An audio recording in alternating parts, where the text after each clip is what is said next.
City Council meeting. Today is Monday, September 15th, 2025. I invite everyone to stand for the Pledge of Allegiance and remain standing for a brief prayer. I pledge allegiance to the flag of the United States of America and to the republic for which it stands, one nation, under God, indivisible, with liberty and justice for all. Dear Heavenly Father, we thank you for the privilege and the opportunity to serve you and to serve the city. We ask for your wisdom and guidance on the decisions before us this evening. We ask this in your name. Amen. May I make a request? Moment of silence for Charlie Kirk, if anybody doesn't mind. Don't mind at all. Amen. Thank you. Great request, Jim.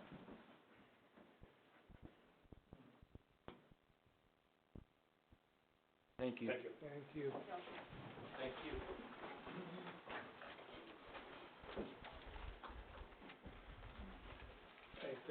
Rhonda, can I have a roll call, please? Jim Bradley. Here. Ken Fleischer. Here. Dick McLean. Here. Don Moore. Here. John McCurry. Here. Scott Riley. Here. Kevin Pyrus. Here. May I have a motion for the approval of minutes for the September 3rd, 2025 council meeting? Second. Any corrections? Rhonda, can I have a roll call, please? Kathy Fleischer. Yes. Dick McLean. Yes. Don Moore. Yes. John McCurry. Yes. Scott Riley. Yes. Jim Bradley. Yes. Kevin Pyrus. Yes.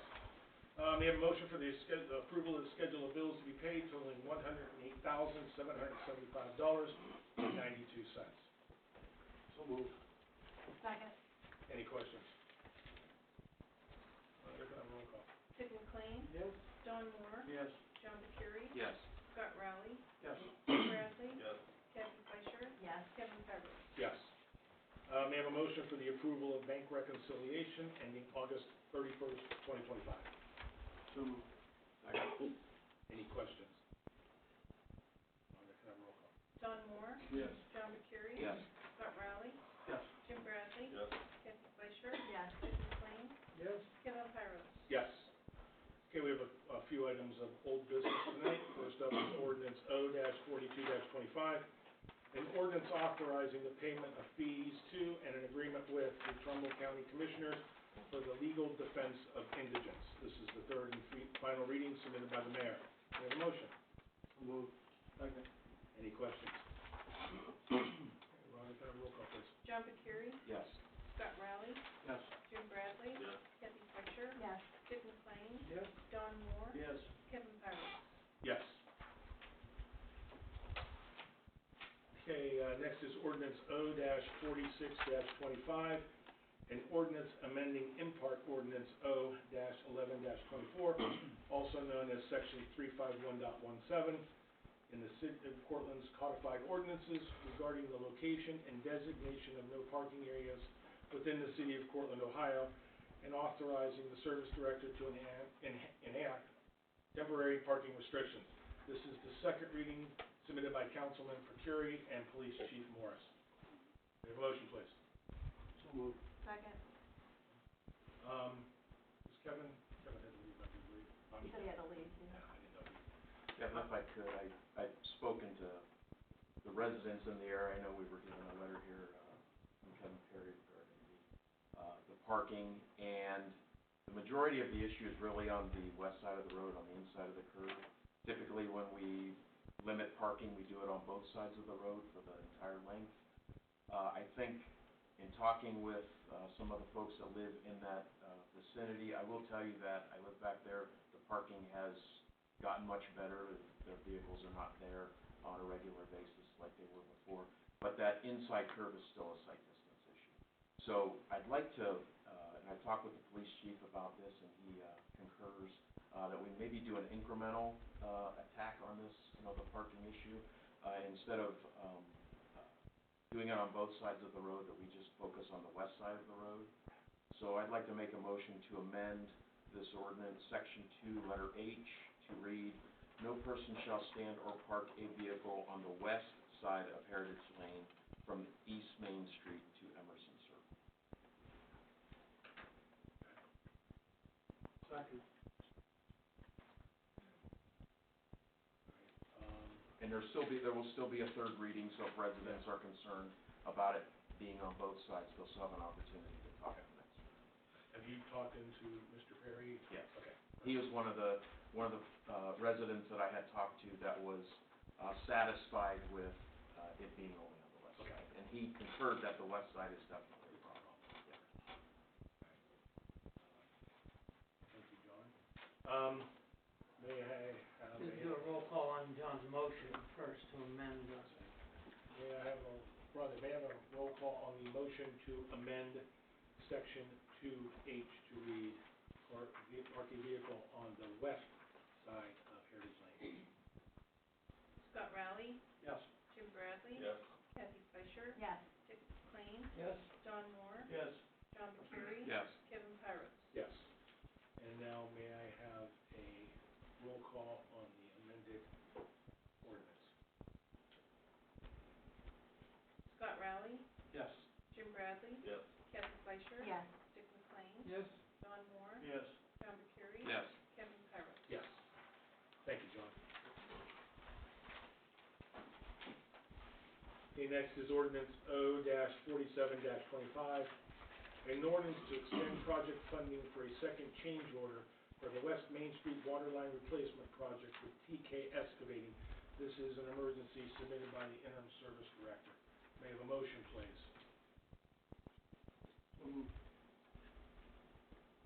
Second.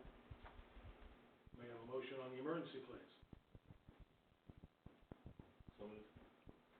Second. Questions? I sent out, you guys have a copy of the, change order number 2 letter. I think that pretty much explains, the reason for this. And, the only thing I would like to bring up, and clarify at this time, and I think Councilman Bradley or Councilman Security stated this at the last meeting, this is a time and materials change order. That means that we will only be charged for the time and the materials it takes to complete the work, up to $30,000. This is the most effective way to handle a change order. And also, I'd like to clarify that most construction projects allow 10% construction contingency to cover unforeseen costs like material price increases, design errors, or as we have here, unexpected site conditions. So even if we spend the entire $30,000, we're still it's only a change of 8.8%. So within that contingency. And we have supporting documentation from GPD explaining the details of change order number 2. Yeah, Joe, it's not necessary for me to read No. this in the record, is No, it? it's not going to be public record. Okay. And then once the work is done, there will be a final change order that's submitted that will be up to the $30,000. That is correct. And the reason for the emergency, just so everybody knows, is because this needs work needs done. Yes, it's gonna be, We don't want the snow to fly before. well, and it's scheduled to be done before the next meeting, so.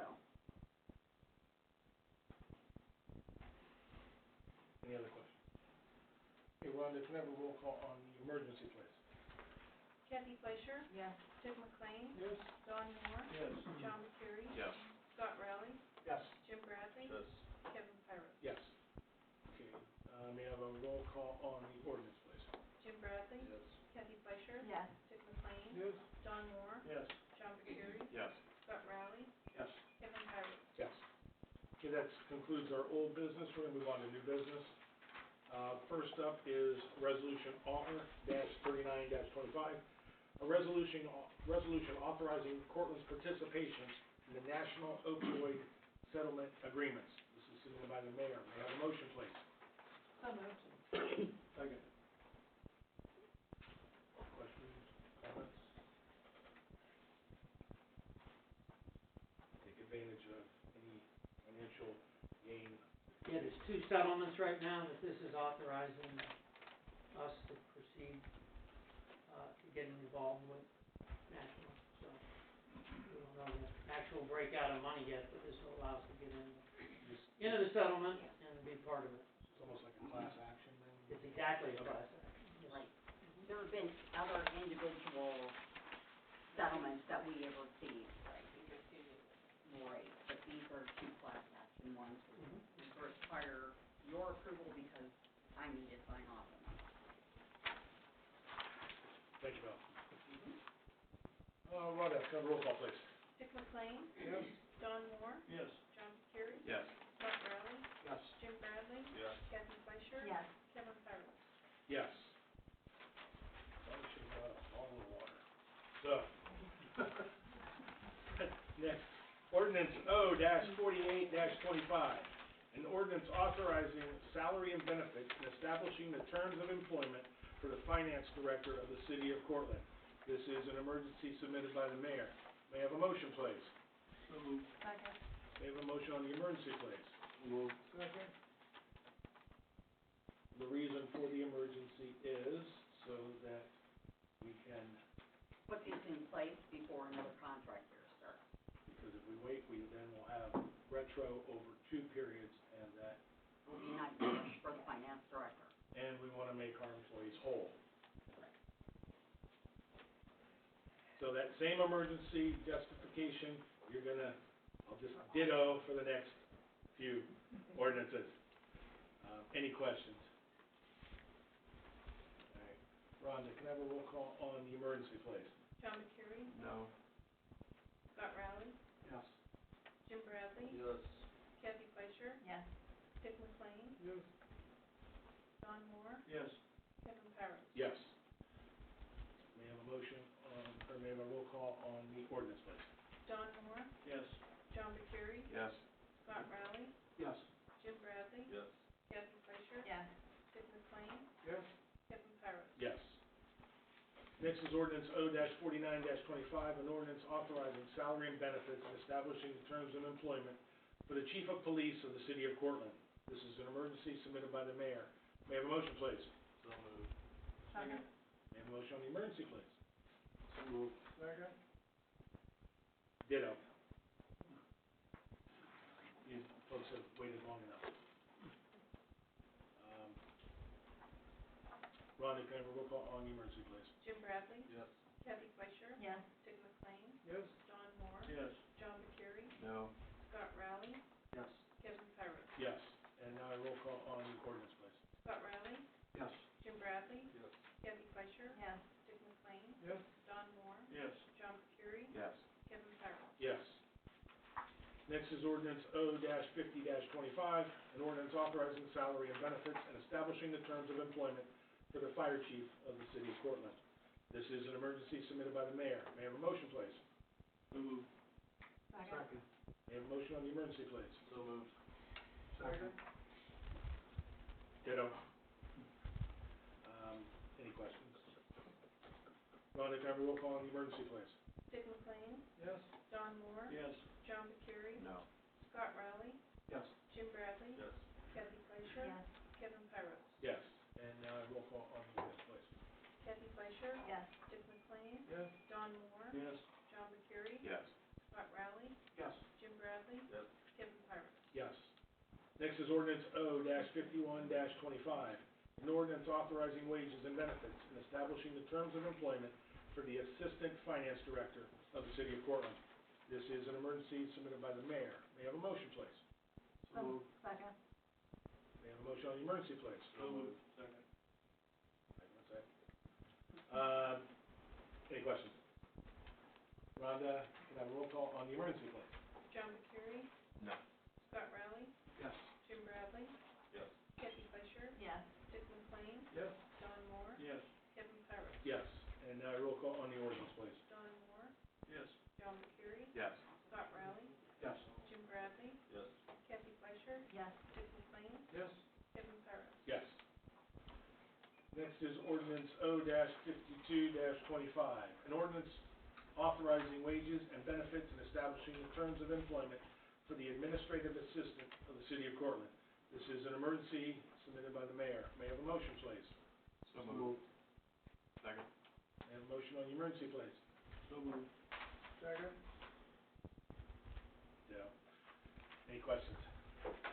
Kevin, I will. Oh, thank you. Anybody else? Kevin, I'll be abstaining on this vote as I am related to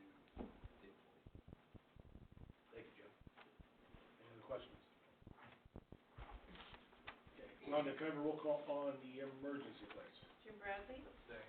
Kathy Fleischer, Yes. Dick McLean, Yes. Don Moore, Yes. John Burkiri, No.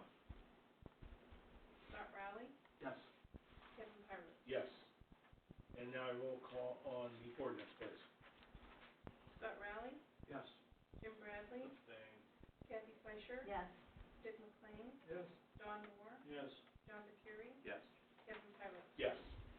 And next is ordinance O-53-25, an ordinance authorizing wages and benefits and establishing the terms of employment for the utility administrator of the city of Cortland. This is an emergency submitted by the mayor. May I have a motion, please? So moved.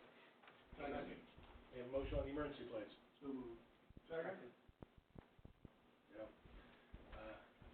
Any questions?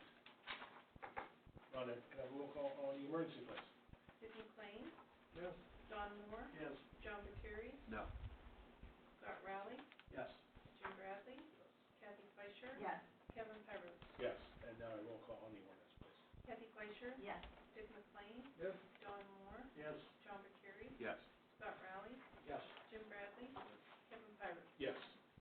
Okay, next is ordinance O-54-25, an ordinance authorizing wages and benefits and establishing the terms of employment for the police/finance administrative clerk of the city of Cortland.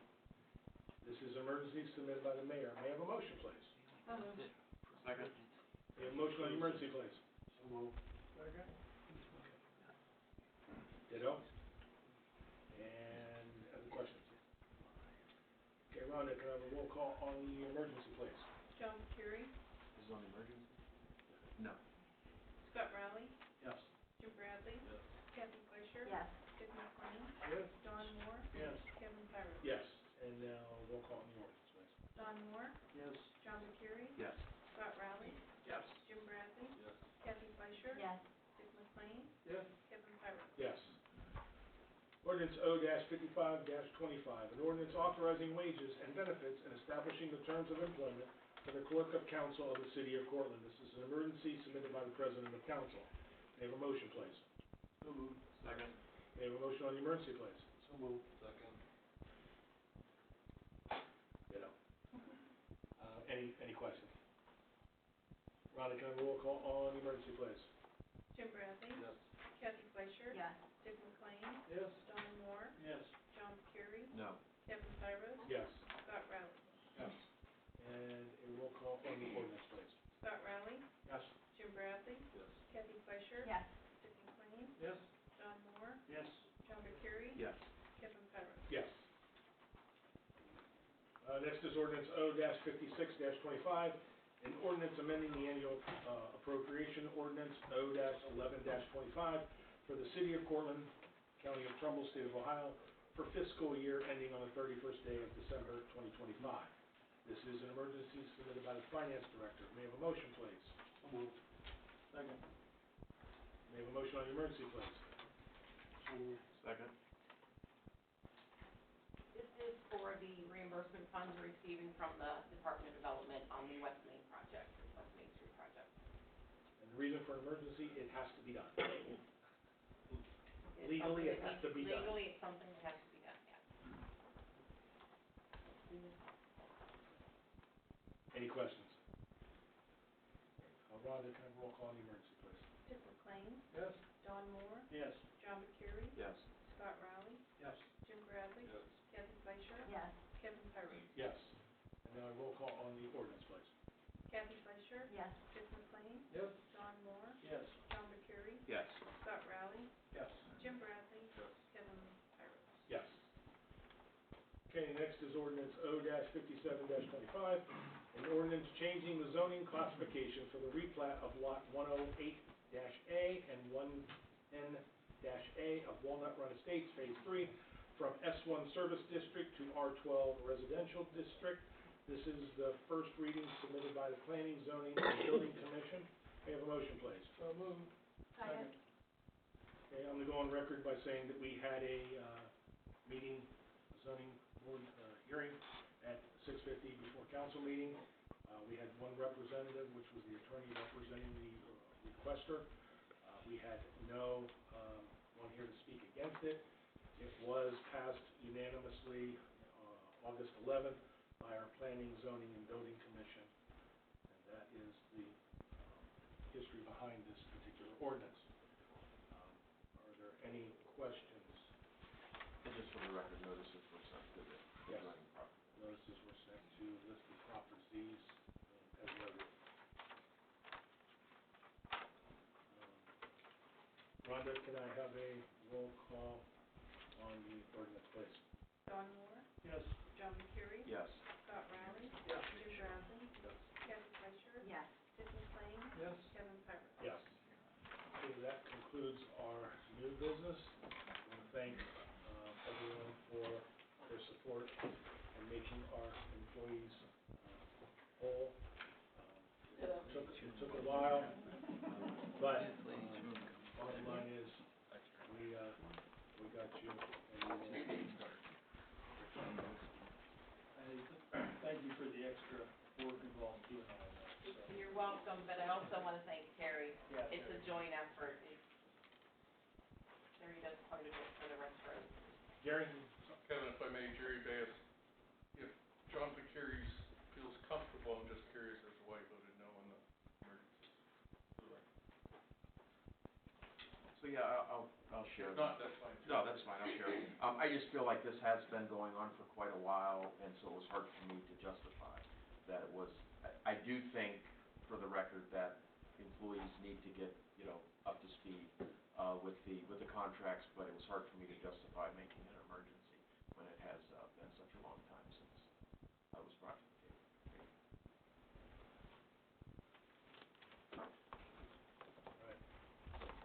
All right, we're gonna move on to our department reports. Police Chief Morris? Thank you for the support of my ordinance, I appreciate that, and, I have nothing else to report, but I'll entertain any questions you may have. I see you had a couple more flock success stories. We did, I believe we had off the top of my head, I think one was a stolen car in Youngstown, and, the other one was an investigation. Good job. Need any more signs? We all, Bob knows the spearhead behind all the signs you see, I thank him for his support. If you need a sign, get with him, I'm sure he would appreciate some financial assistance in acquiring those signs. Right now, we have 14 4x8 signs out. We have 75 yard signs out to support our police. And I think it's very well needed. Thank you. Thank you, Joe. I think you're gonna want all those back for sometime in the future too, maybe? Keep them, because we're gonna win. All right. Just don't throw them away. Right? You just don't wanna store them all, do you? He needs it badly. I mean, we need it. And they're overworked and underpaid. And he needs more police officers. We need to get this out to people. This is an emergency. I have had the opportunity this week, I spoke to a couple of different meetings, and, including the Rotary Club, they gave us $100 donation, so we want to thank them for their donation. And, but I got to speak to a couple different organizations and explain why we need the money, so. Thank you, Chief. All right, staying on that side of the room, Fire Department, Chief Ray?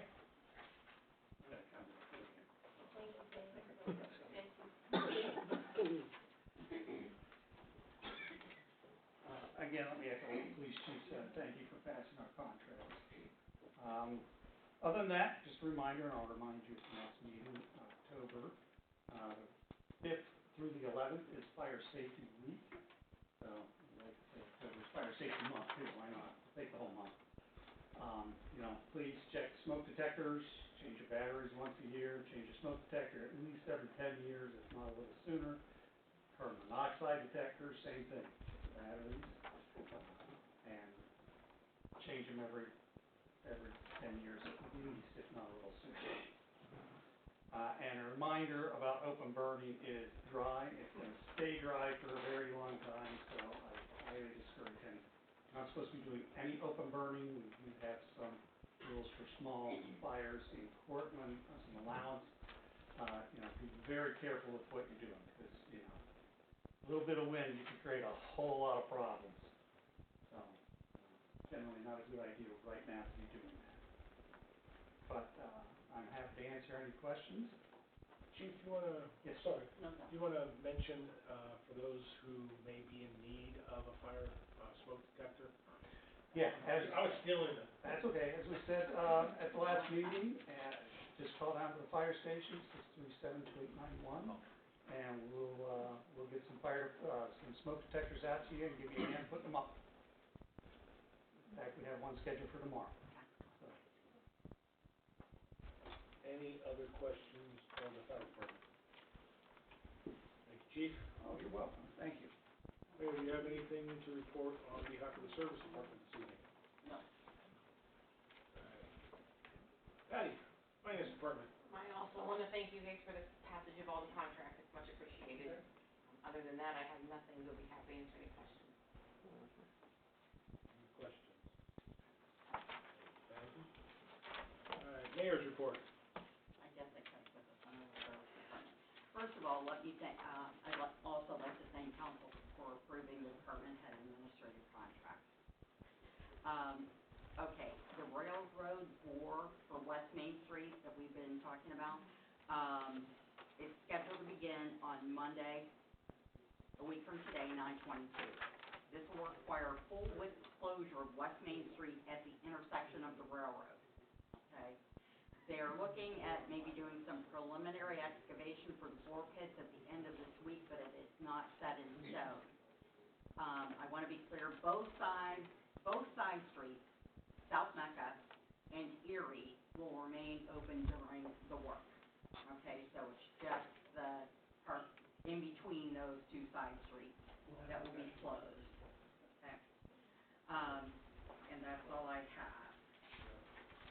Except for now, I'll begin my refutation of the comments from the second part of the August 18th meeting. Okay. So, Mr. Matheny, we talked about whether you were able to get out of your parking lot, and I asked you whether you had asked the contractor, and initially you said, well, he was working, and then you said, yes. Well, I contacted the contractor, and this is what he said. So each morning as we started to excavate, we would knock on doors in the AM or in the afternoon as we finished up to let whatever residents were around that we would be coming up the road and that stuff would be closed, and tell them that they could get in or out of their driveways within reason as the day went on. This particular subject was especially rude to us each and every day, even at one point calling the cops. Each day, he and his employees were able to get in and out with their vehicles in our box truck, etc. I don't have a box truck. I never spoke to him. Never, not once. Bring him in here, put him in front of me, and let me talk to him, because not once did I ever talk to whoever the boss is. And when you asked, did I talk to somebody that afternoon?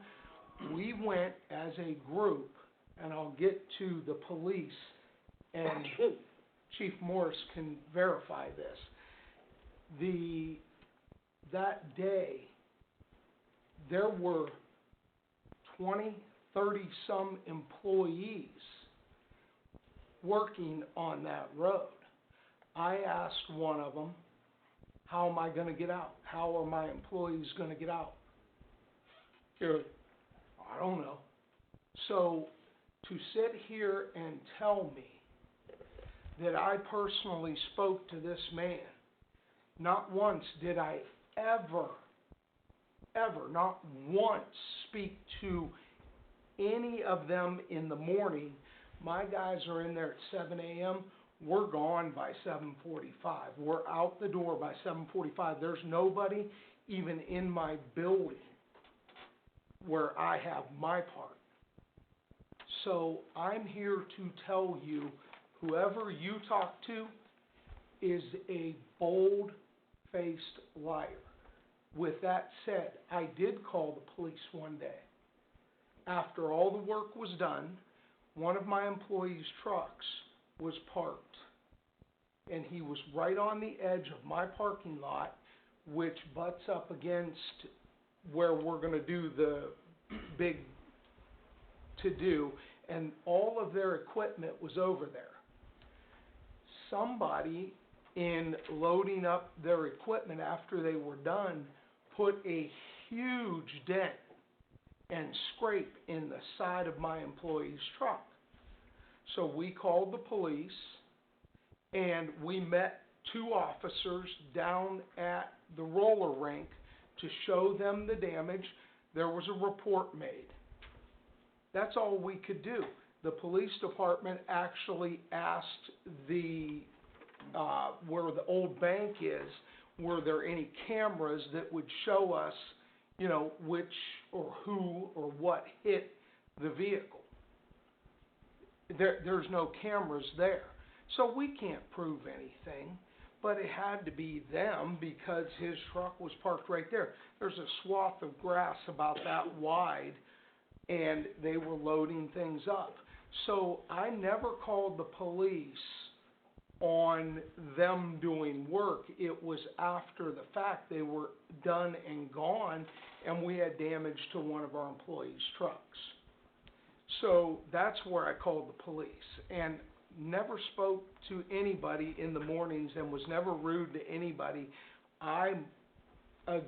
Yes, I was really upset. And I'm sure everybody can understand, at least I hope, why I was so upset. And that's why I left a very embarrassing message from myself on the service director's phone. So with all that said, you can throw shade at me all you want, but I watch out for my employees and I watch out for my son especially. So you want to sit here and tell everybody that this man is saying I was rude? Never spoke to anybody ever in the morning. I spoke to one employee that afternoon when my guys needed to get out, and there was no reaction. We did what we had to do to get out and get where we needed to go. That's it. Very simple. Mike, have you put up a security cameras based upon the events that did happen? Have you put a security camera? No, I haven't. It's a good thought. It really is. I told my employee that if I had to, because I carry liability insurance, I would check with the insurance company to see if we could get the truck repaired. He has since got rid of the truck, so, and not because of the damage, it was because of, the engine went. So, yeah. Rule of the day is hindsight's 20/20. Absolutely, absolutely, and would I change things? Sure, I would. But again, for this gentleman to sit there and say all these things, it's absolutely false. But his word against mine, and it is what it is, so. Yeah, I have a question. Wait a minute, Chief, can I just want you confirm that we did I make a remember a report? police report being filed, I can't tell you the details of it, but I can tell you there was a report filed. Okay, Yeah, thank you. for the record, I just wanted to make sure that everybody. No, it's fine. Your detective was one of the ones, and I've never seen the other guy, so. But they did a really good job. They did their due diligence, and we were very appreciative, yes. Can I continue? Yeah. In all honesty, our trench line was on the double yellow line and or hugging the other side of that line, therefore never really blocking him in by any means. He could either go up the road towards 5 or down to 46. The chimney place and the countertop place were always able to get in and out of their respectful places. If need be, I can have eyewitness accounts from my employees. GPD had an inspector on site at various times that can collaborate, or during Chris Gooseman during construction was also on site to back us up as well. Okay. And that email, can we, Yeah, this the is name, just for Troy the record? Cottrell. Okay. He's the owner of TK. What's his name? Troy Cottrell. Cottrell. He's the owner. Okay. Okay, just for the record. Yeah. Okay. So let me start with second part of, okay.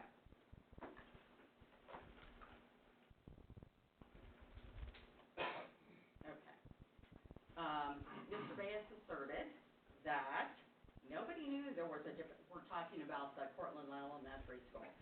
Nobody knew there was a developer in the wings and what the plan was. Councilwoman Fleischer tried to explain that it was for Walnut Run Golf Course, and that's exactly what it was. But Mr. Bass continued, I don't think so.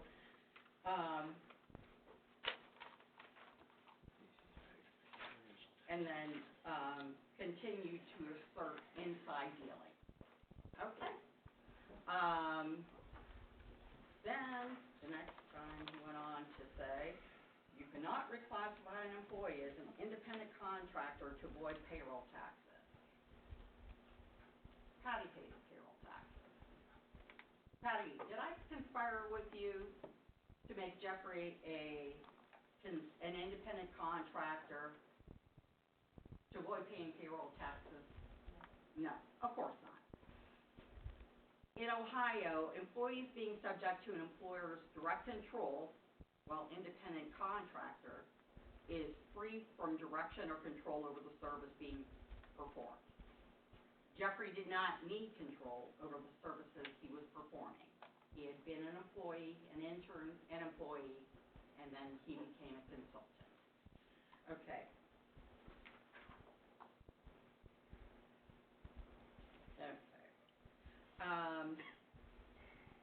You were talking about malfeasance, nonfeasance, whatever, goes to the mayor for taking 8 months and not looking at resumes. I did not say I did not look at the resumes. I said there were no qualified applicants. Then you went on to say, talking about the LLC again, the LLC is a disregarded entity, so they are sole proprietor. I think the confusion here is the federal tax law controls how one's business is taxed, which is what you were talking about. However, state law controls the formation of the business. I have information here, and again, I'll leave my book.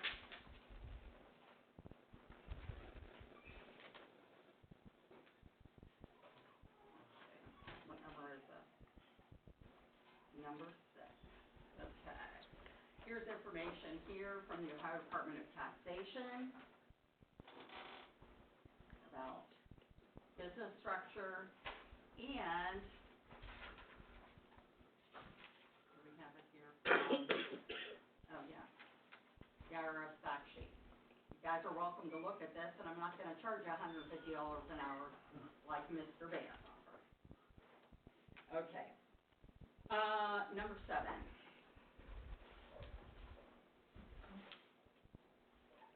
Okay. Mr. Bass continued to assert that I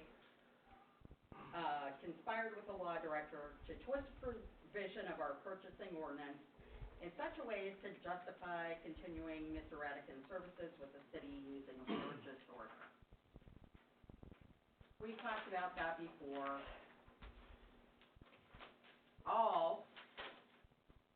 We talked about that at the last meeting. You have to use a purchase order or a blanket certificate. There's nothing illegal about doing the purchase order. If an emergency requires the expenditure of funds exceeding $7,500, again, the mayor shall have authority to approve such, provided the emergency is of a nature that creates a potential threat to the lives and safety of the community. I got an opinion from the law director, and then I stated at the last meeting why there was an emergency, because we are required by the Ohio Revised Code and regulations from the Ohio EPA to have a director of public service in place. Okay?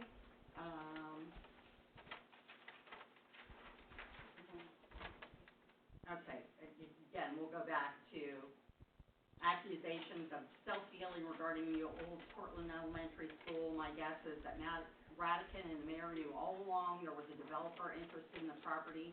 The whole ordinance is designed to benefit the developer obtaining the property. Again, this is a blatant lie. As I articulated in comment 3, the legislation that TIF had to do with the, like Councilman Fleischer explained, or tried to explain, the Walnut Run property. The Brownfield and Economic Development dealt with the old elementary school. There was no insider dealing as alleged. Okay. The ninth point, relying to and deceiving the public, relying to and deceiving council, for conspiring with the law director to undermine council's authority to funnel money to Radican without council's knowledge or approval is laid out in the city charter, and for acknowledging publicly I'm not working with council any further and literally for being a bully. I want to state this clearly and unequivocally. I have not lied to the public, nor have I misled council. At no time have I conspired with the law director to undermine council's authority or direct funds improperly. Any claims to the contrary are simply unfounded. I do, however, want to acknowledge and take responsibility for a remark I made expressing frustration about working with council. I regret how that statement was phrased. Those words were spoken after months of difficult executive sessions between January and May, during which tensions understandably ran high. While my frustration was genuine, the way I expressed it was not constructive. I accept the responsibility for that and remain committed to working collaboratively and transparently with council in the best interest of our community. And I apologize. Okay. So let's continue with the September 3rd meeting. Mr. Burke, who's not here today,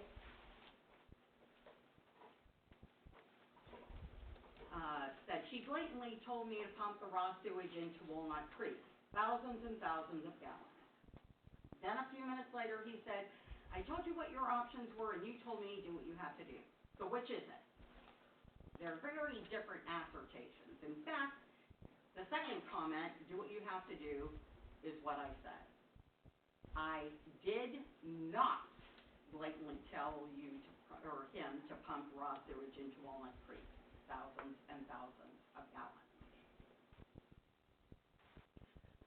Mr. Bass, to your assertion again, you were asking about the OML training, and again, Councilwoman Fleischer tried to correct you and say it was OML training, Ohio Revised Code, and yes, it was for home rule or charter form of government. Again, that's in here as well. You went on to attack the Cortland Community Foundation and the Cortland Community Event Space. Let me try and explain this a little more clearly. The Community Foundation of Western Pennsylvania and Eastern Ohio is the umbrella organization, as Chelsea Monroe explained. Under that umbrella, there are multiple separate foundations, each with its own designated funds.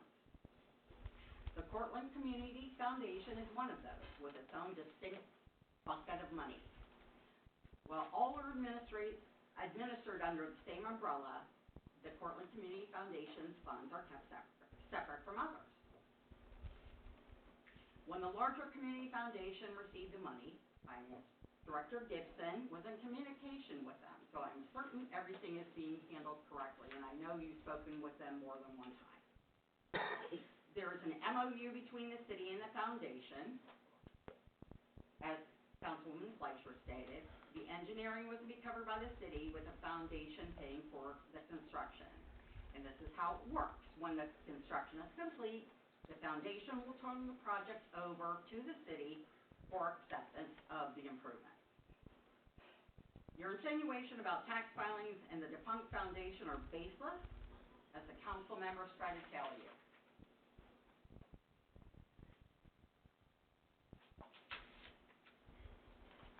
Okay, and then you asserted again in that same, conversation, it's misrepresentation if we don't know where it's at, speaking of the money. Just because you do not understand how the foundation functions does not mean it's misrepresentation. The city and the foundation are separate entities. This is a city council meeting and not a place to address the foundation. And then you continue to throw stuff out there to see what sticks. I only had an opportunity to just address one of those. I'm gonna have to address the rest of them at the next council meeting. But Councilman Paturi tried to explain change orders. The $30,000 change order, which was on the agenda tonight, as I explained earlier, is a time and material change order, which means exactly what Councilman Paturi told you. We will be charged to time and materials. As I said, there are so many other allegations and innuendos that I have to address them at the next meeting. And just so that no one is surprised, when I get up and leave after tonight's meeting, once the official business is concluded, if you would like to discuss something with me directly, please call my office to schedule. In conclusion, at our last meeting, I addressed and refuted 17 untrue statements. At this meeting tonight, I have addressed and refuted 13 more. Let me be clear. The ordinances, resolutions, and minutes that Mr. Baez cites are indeed factual documents. However, the narrative, allegations, and innuendo he attaches to those documents are not factual. This is how misinformation spreads, by blending truth with distortion. Using real records to misrepresent the truth is misleading the public, plain and simple. The truth matters, and I will continue to stand firmly on it. The end of my report. Thank you.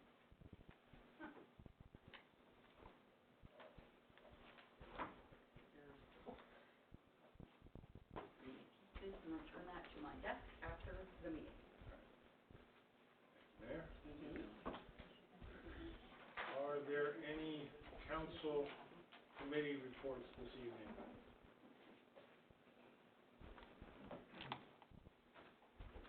Any announcements from council?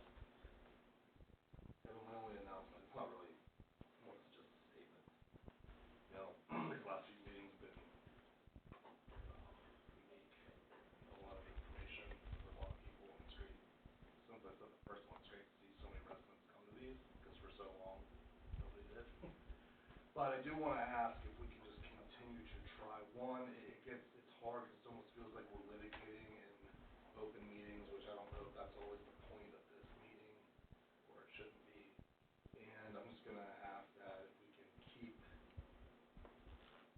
the meeting moving at a good pace to allow everybody their opportunity to speak, but without losing the room, so that other residents, if they want to speak, they have time, but also so that meetings don't continue until 20 to 10, because it really isn't what this was meant for. The open litigation almost of some of these topics, I don't really think this is the perfect place for it. So I'm just asking, as we move forward, if you can just keep an eye on time, and to keep everything moving, so that it's actually productive. That is a good segue, thank you, Jim. Yes, the last few meetings have been, enlightening, but yet, exhausting. At the last meeting, by the time we had left, 75% of the room had left because they had had information overload, and it just wasn't becoming, productive at that point. So, we're gonna move on to number 11, questions from the audience. I'm gonna try to put So, the business of the council meeting. the council meeting Is done. is all of our, agendas, ordinances, department reports is concluded. Thank you. Now, what I'm going to do is ask the audience, but what I'm going to ask them is to, if you do come and approach the podium, I'd like to keep it to 5 minutes of questions, not dissertations, but questions. If you have a question on an ordinance, of what was the funding for, what was the reason of the ordinance, absolutely, we will try to answer it the best. If we don't have an answer, we will respond back to.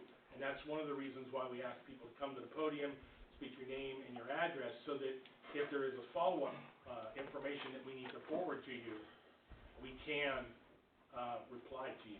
Because if you just speak out and we don't know who said it, we will not know who said it, and we can't get back to you.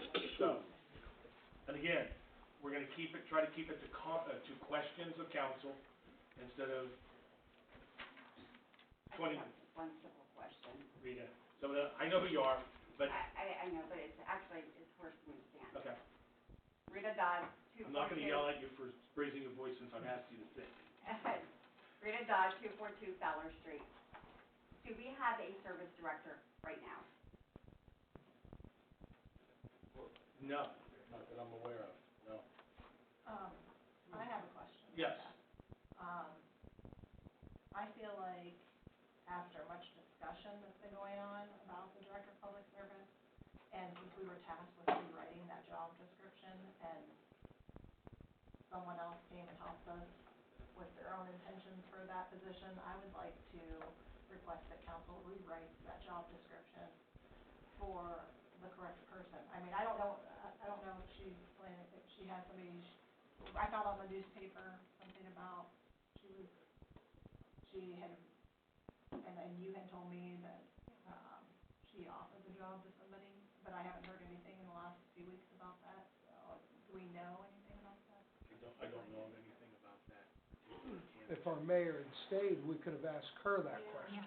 So that is, something Well, that we will. the reason why I asked. Wait. She still has. Yeah, You stole the floor. Yeah, go ahead.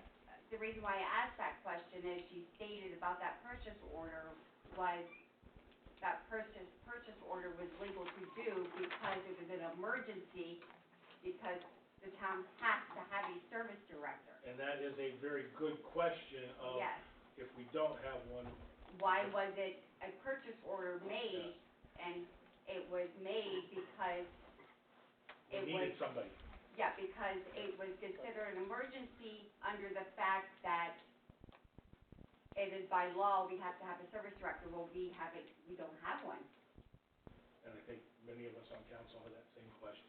Yes, so I wanna know why that is, and since I don't believe that's the reason why that purchase order was made, and I believe that's false. Can we, I'm sorry. No, it's okay. That purchase order No, was made. you have the floor, to we'll engage back and forth, pay for because Radigan to you get that money. posed a legit question, and we're, No, go right No, ahead, go ahead. Kathy. You haven't heard anything? No. Okay, so, I mean. I have not heard anything official. I don't know what the procedure is here, but if we want to rewrite the job description. Or, I think you I think should. it'd be hold on, do we even have to? We have to remember that we chose to write, we accepted the responsibility of writing the job description because we were asked to do it. Originally, it Well, we were wasn't. told we were going to do it. Correct, but originally it wasn't part of our scope. We did it after we were asked. Right. So technically, I mean, the question would then be, if we're going to rewrite it, does this body have to take on that scope of work? Because originally, it didn't fall under council. We did it because we were asked to do it. I guess, a lot of that, John, correct me if I'm wrong, a lot of that was not an absolute hard stop, it was kind of a guideline, so I mean, it a was lot of it, communicated to us that it was a hard stop. a lot of and that, people didn't fit the a lot of the qualifications. qualifications are subject to your interpretation I of how agree. they fit. I So I agree. think that the job description is still a valid job description, as far as, preferred versus mandatory, so I still think it's Okay, I just wanna good. make sure everybody was like on the Yeah, same page. no, and again, I'm welcome, I welcome interpretation. Because we can't I don't talk think about this, it- obviously, Yeah, I don't think that the outside job of an says, open meeting. if you don't have this, you're excluded automatically. I don't think it says that. Okay, well, I kinda want, I mean, I guess Yeah. I should have asked her while she was here, but, you know, What's the plan? what's the plan? Are we going to repost it, or are there missing resumes? I don't know. I haven't, I mean, I also, Kathy, I haven't heard any update on the service director or director of public. I will, Kevin, you and I talked about that in the past, and it sort of falls on you to reach out to the Yep. mayor. I will follow up with the Let mayor council know. and ask It's probably point not- blank where you stand with, offers, and what's the plan if the first one doesn't take it, we have a second and a third, what is our plan? And, if we have to repost, if we have to, hire an outside agency to, for lack of a better word, a headhunter, I don't know. But those are all options on the table at this point.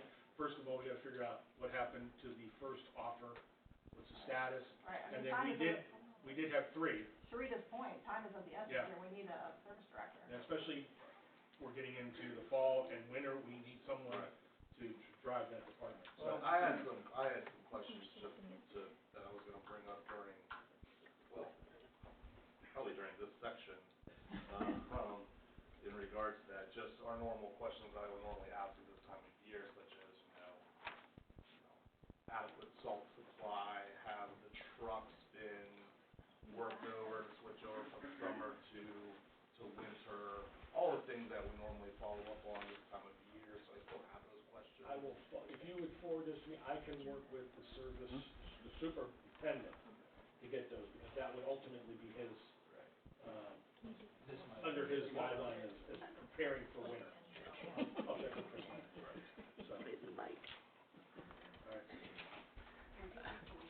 All right, I will, follow up on the search, and I will also follow up on the status of our service department as it pertains to the upcoming fall and winter seasons.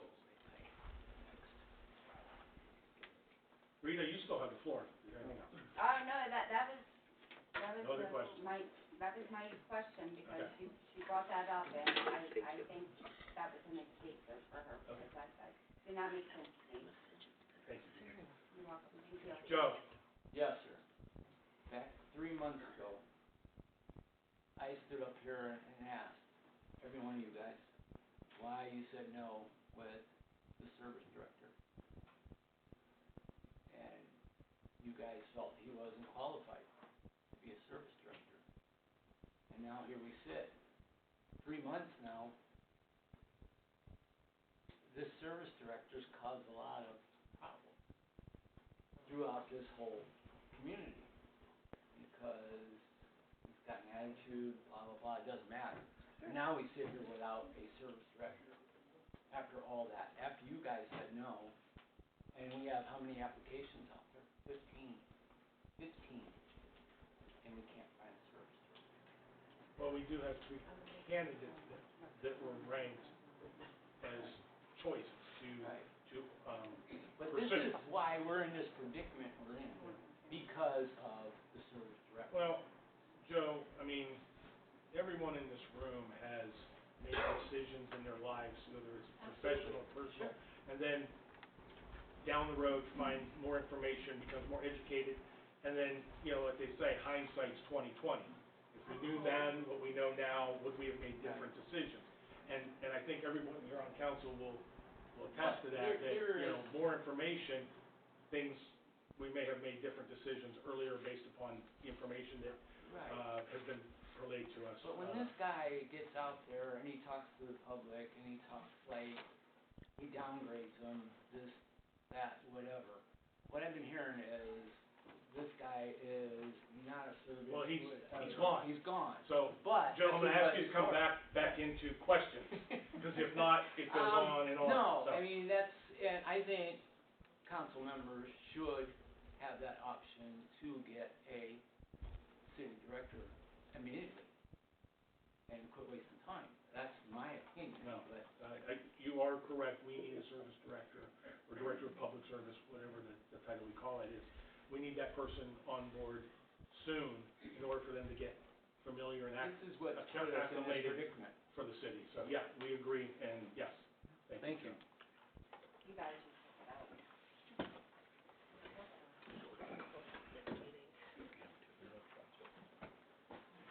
Chris Vadas, 200 Cricket Lane.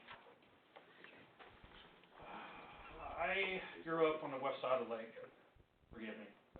As he looks at me, I was like. I moved away, I came back home to town, and this is my home. I'm the president of local Browns Backers Club, please forgive me, somebody has to do it. I'm sorry for your Monday. But, I want to talk what the residents of Cortland mean to me. Years ago, you had a member of, the city employee pass away. I held a fundraiser up the road here, Quaker Steak and Lube. The city of Cortland raised $18,000 in one night. About all the Browns Backers clubs around the world, that was the largest one-day event in the history of Cleveland Browns. You know, we also do fundraisers. Years ago, we did a fundraiser for the boys cross-country team. We ended up getting a new tent. I did a fundraiser for Jeffrey Jang when he was in high school. He was in Beta Club, National Honor Society, one of those above my pay grade, to pay for a trip to Washington DC for his club. You know, the city of Cortland stepped up and paid for all that stuff. I am on the board for the Love Life Foundation. I've been there since day one. We give out scholarships to students. Me and my wife, we dedicate our time at the high school football games working the concession stand. Why? Because this is the town I live in. This is the town I love. You know, I know Scott, he supports my Browns Backers Club. We do our Toys for Tots drive, Scott's there. He comes to the games, I have good conversation with him. Mr. Bradley, same thing. He comes out and joins us. It goes onto the soccer field. I coached his boys a few years ago. Great boys. Great, excellent family. I enjoy our conversation. You know, with Scott, I enjoy our conversation. Hope you continue to come. Mr. McLean, Mr. Moore, our paths really haven't crossed. You know, we've talked a few times in passing here and there. I really don't know you guys. Kevin, we knew each other when we were knee-high to toes. You know, I moved away, we separated, but recently we've reconnected, we've had good conversations around town. I appreciate that. John, we played soccer together. You know, we grew up together. His integrity, he's probably one of the smartest people I know. Amen. And his integrity, I send him a text at 9:30 in the morning, I don't get a text back until 10 after 5. Because he's at work and he dedicates what he does, you know, to his time. Kathy, our relationship over the years has been up and down. You know, hate each other one week, love each other the next week, you know. As a previous speaker in previous meetings, I've had a bad choice in life partners. I've been divorced twice. The last one was a rough one, and I rode my bike over, and we sat in her garage, and she talked to me. And her garage is located within the city limits. So, she, you know, I consider her a true friend today. I feel all you guys have been blindsided, taken advantage of. If you all band together, you can make the city great again. You know, I am here to support every one of you. I'm here to support the people in this audience. You know, it's, the events outside of this town over this past week have led me to this podium. I don't do this. I don't come up and talk publicly, you know. Do I stir the pot on social media? Yes, I do. I do. That's just me. But I feel I had to come up and talk. I respect every one of you sitting up here today. You know, do I agree with everything you say? No. Never will. You know, but I feel I can have conversation with every one of you. And I appreciate that, and that's what I wanted to say. Thanks, Greg. Thanks, Chris. Appreciate it.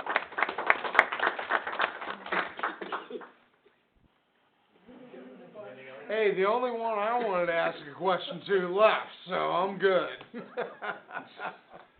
I'm good. Mike, I mean, as the mayor had said earlier, if you wanna sit down for a one-on-one. Nope. No interest. Putting it out there. No interest. That's fine. Mike, you have my number, so, if you need anything. Kevin Dickens. Oh, sorry. Go ahead, Nick. Dick, did you have something to go? No, go right ahead. I do have some things I'd like to comment on, but you can come back to me. Okay, hold your spot. Mary Beth Alview, 373 Roseway. I just wanted to say that at the last meeting, it was insinuated that somebody on council did not live within the Portland city limits, and, that's bullcrap. And everyone knows who the insinuation was, and that was Kathy. And, again, just like Chris just said, Kathy is known as Portland Kathy because she loves the city. So for somebody to question her integrity, it's kind of a low blow, and it's not true. So I just want to go on the record and state that she lives in condo land in Cortland. Everybody knows that. I don't think anyone on council, I'm saying it for Yeah. public because it was insinuated up here. Thank you. Yep. All right, thanks. Very Jerry, I'm good. gonna save you the Let's turn laugh. away. I should have Small, done that. I had 3 questions for the mayor. She's allowed to leave, so I can't ask questions. Are those questions something that council could? No, she has to answer them. They're her actions, she has to answer them. Okay. A month ago, you said that you,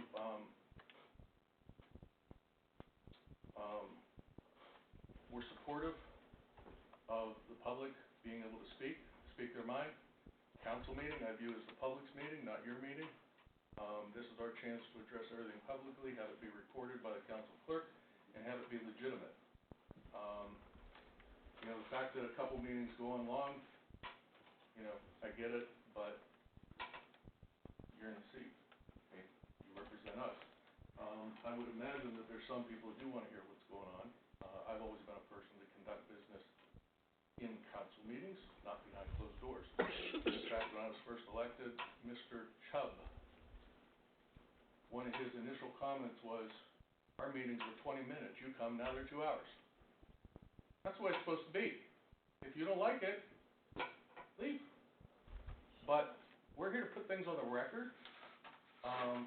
Nothing I've done has been allegations, and yet if it is council's meeting, you allowed the mayor to present a defense.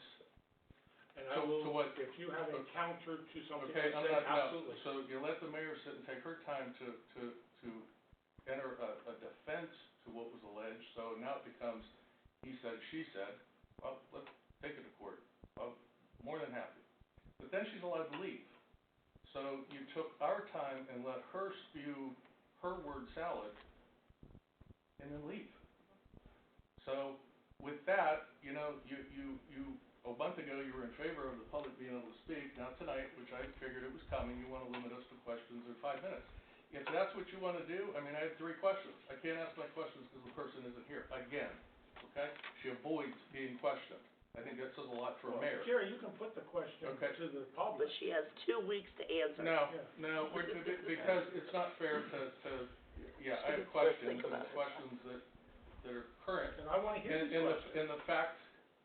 And the fact that then she has time to review and waste, it took 1.5 years to get contracts. But yet she's wasting her time putting her binders together. That's not running the city. That's playing defense, okay? The public should demand she sit here and listen to what the community has to say. Absolutely. Okay. I'm not So, disagreeing with you at all. with There that- should be somebody here to answer. Okay, okay.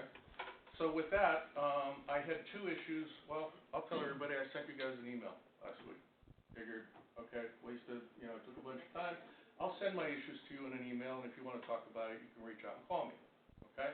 I think those issues should be presented to the public, because I think that's public information, and then you can defend your position, whatever it may be, that's fine, that's what this is about, okay?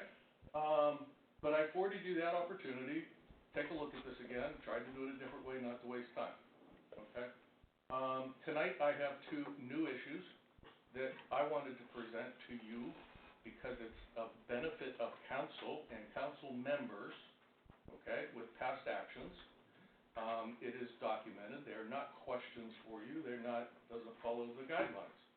So you can afford me the opportunity to present these new issues, you can get up and leave and not listen to it, and I can tell anybody that wants to listen to it, and I will make sure the media and every other possible way of presenting it gets out there. You can leave and let Rhonda, if she's willing to stay, take it as a formal record and get it in the minutes and then read it. It's up to you. You can adjourn the meeting, and if you wanna stay, anybody wants to stay and listen to me, fine, stay and listen to me. But I've been here trying to benefit you.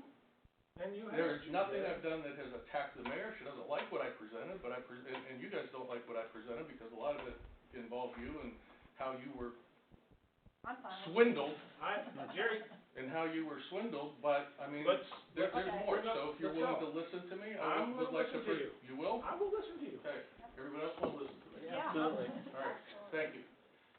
So I can't ask my questions, so, Mary Beth, I guess, is gonna help me. To make this easier for you guys, I have 2 packets, just pass out the email one, please. I made a request, I've had several email requests. Again, this is to your guys' benefit, all right? I've made several email requests, most of them have all been filled by the department heads, but the request that there was one, Patty can help me, one actually had stuff that came from the mayor. I didn't get a chance to look at it, but there's other ones made up to 4 weeks ago that are the mayor's, and those haven't been fulfilled. Joe, did you ever put, Joe, was your name? Yes, sir. Did you ever put in your request Yes. did you get the resumes? Did I? Did you put No, you asked yeah, for? I didn't get them yet, no. Did you put a request in? Yes. Okay, didn't. So I'm on 4 weeks and I haven't got, I wanted the documentation of her, searching around the world and around the country, around the state, around Northeast Ohio for a search tractor or for whatever that position was. I haven't got any of that. So, with that, I understand this, several city employees and some of you on council have been expending an immense amount of time, I'd like to know how much time you've spent, in gathering up records and information, that pertain to an email request that came that includes a lot of documentation. So, I wanna go back first on May 19th, 2025, all council members except Pyros, Rowley, and Moore, give me these last names, just trying to go quick, voted against O2625 that hired Radican as a service director, independent contractor. Then the next meeting, June 2nd, all council members except Pyros, Rowley, and Moore voted against hiring Jing as economic community development manager. On June 9th, the mayor received an email, not any of you guys, but I'm sure it was forwarded, you guys received an email from a Christopher Smith that we know is not a real person, sent as a public record request via email to the mayor asking for text messages, emails, Facebook messages, Instagram direct messages, LinkedIn messages, Twitter messages, and call logs to and from city officials naming Pecuri, Bradley, McLean, and Fleischer as the primary targets, also naming Wilson, Rhonda Horn, Chief Morse, Chief Ray, and Patty Gibson, with respect to communications to and from involving those people.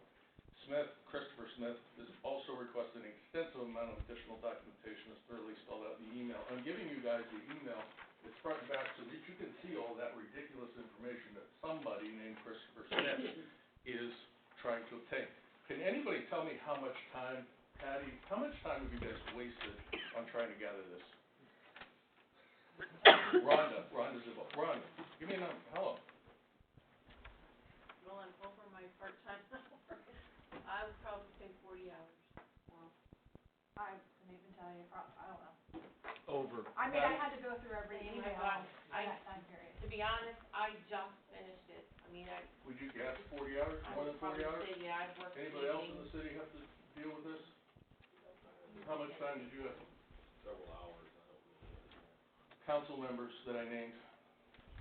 Countless hours over Countless several hours. weekends. Thank you. Okay. In addition And to our that doesn't regular job. include the request to ECSMI to do forensic diving into the emails, correct? Okay, Which was probably a a cost. ridiculous amount of hours, okay? I'm here to support you guys. I mean, this isn't an attack against the mayor. I mean, again, I could care less about her, but it's how the city is functioning right now, or has been functioning. How about that? So immediately after these 4 people voted down ordinances that were the mayor's and she wasn't happy. All of a sudden, this scam email comes in that is now fishing for dirt against the 4 members that voted it down. Sound familiar? Okay? It's clear that whoever Christopher Smith is looking for improper communications between these council members and other city employees, essentially trying to find dirt on these individuals to make them look bad, find something illegal, or anything else to use or smear them publicly for voting against her ordinances, just like the mayor did to me. Right? You didn't know about, nobody knew about you guys, but then mine became public. Attempt to make me look bad and damage my credibility. In John's case, I mean, I just from what I've heard, you're very strict with your job and what you're doing at your job and so forth. And at the bottom of that request, they're after your work, communications and everything. I mean, are you not, like, appalled? On fire? I mean... Jerry, I'm very black and white with things. I do not dance in the gray. I have no concern with whatever they want to ask. But the fact that they're asking it. I understand that, and I appreciate you bringing it up. Okay? So, I wanted to ask the mayor if she has any idea who Christopher Smith is, or sent this email. Granted, she's not here. So you could pass that on, okay? She'll read it in a minute, but Kevin, I think, all of you guys, how about the 4 of you being investigated, at this point, you ask the mayor who Christopher Smith is, see if she knows. So. She'll answer it next council meeting. Expanding both of these emails reveals GRP, well, wait a minute. The email was sent to mayor, but it was also CC'd to admin. Okay, and I gave you a copy of that email. You're talking the one we just talked about? The original email, Yeah. dated June 9th from Christopher Smith at Gmail to grp.emailmayor and grp.email_admin. Okay? Expanding both of those emails, and I gave you a second copy that shows them expanded. Okay, shows the actual email addresses, shows GRP email mayor is mayor@portlandohio.gov, and GRP email admin is admin@cityofportland.org. Now, we just changed the city website over, but I guess we've changed emails over back into June or sometime earlier because these have converted to .gov. Maybe you didn't know it, but all these emails are .gov. The admin one is not. An email to the mayor can be initiated by going to the city's website, the mayor's page, and clicking on the email link. It'll pop up in a new email with whatever email program you're using. In this case, Outlook, with the direct email address to the mayor, not GRP, and I gave you an example of me clicking on that link and it popping up mayor@portlandohio.gov. It does not say GRP. Okay? Where did the admin email address come from in the CC line? What? Or, okay, you don't have a question. Where'd the admin come from? There's nowhere on the city's website that initiates an admin@cityofportland.org email. Nowhere. Who monitors that? He's like, what? Go back to sleep. Okay. If anything, the contact page might, but I haven't confirmed that. The contact page, you can put very limited information in there. Otherwise, when you click in Outlook, you get a new window and you have an email address, and then you can do CC email, and you can either type that in or use your contact list or something to that effect. Okay? Jerry, So what you're saying is somebody, wait, let me go on. okay. Let me go. There's nowhere on the city's website that indicates or that initiates an admin@cityofportland.email, let alone have the ability to CC that within the same email. Okay, now I'm sure she can come back with a binder next week and contradict me, but whatever. So what you're saying is somebody knew that email and they manually. I'm getting there. Someone had to have knowledge of this. Will you let me present my... Someone... Nobody get bad vibes either. Hold the podium. So, someone had to have knowledge of this email address or have access to it, okay? Somebody knows admin@cityofportland.org.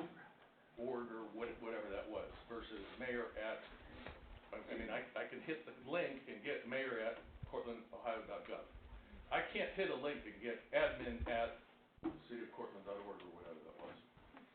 I have a number of emails to and from various city employees now, and the email addresses all reflect the actual address, the email address. Patty, Rhonda, them communicating with you, then forwarding that email back to me. If I send a request to Rhonda, Rhonda forwards it to council, she may go to an individual person, like the mayor, or, I'm sorry, I don't know you guys, Christine? Okay. Well, typically we're using names. Or she does group council, which then, in your system, distributes it to all the council members, okay? But all the emails back and forth with me, all are individual email addresses, not GRP, not group. The only group on my emails is if Rhonda includes all council members, and then it reflects in the group council. So initially I thought there's 4 ways either of these email addresses would be entered. And I'm actually down to 1, the more I've thought about this. I thought initiate an email from the city's website, but that wouldn't explain the admin. Physically know the email addresses and type them in, but if I do that, I'm not going to type group, because that's not an email address. The most logical, and I know the absolute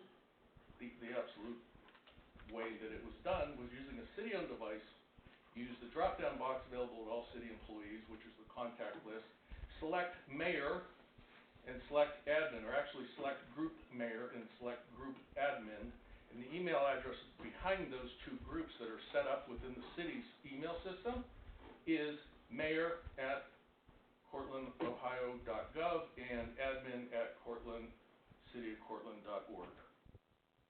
The only way you get it. Okay? At this point, I want to ask the mayor again, if she's sure she doesn't want to tell us where this email came from. And the 4 of you, I'll make that up, John. Okay? The formatting in the email appears to be done using Outlook, which uses MS Word as its email editor. I don't know how much of you know about Microsoft Word and email and so forth, but when you open an email in Outlook, which the city uses, Microsoft 365, it has all of the editing features that you would have in doing a Microsoft Word document. Your computer guy, you know what I'm talking about. Okay? Bolding, indents, using circles, dots on the indents. Now look at the attachment titled Exhibit A. All the way to that. And you guys have that. Patty, did you get one of these? No, Somebody get her one of these. So look at Exhibit A. Note the bolding, the indentation A, the black dot indentation, the circle indentation. The font size. That's not a Yahoo. The font size and the type of font. Okay?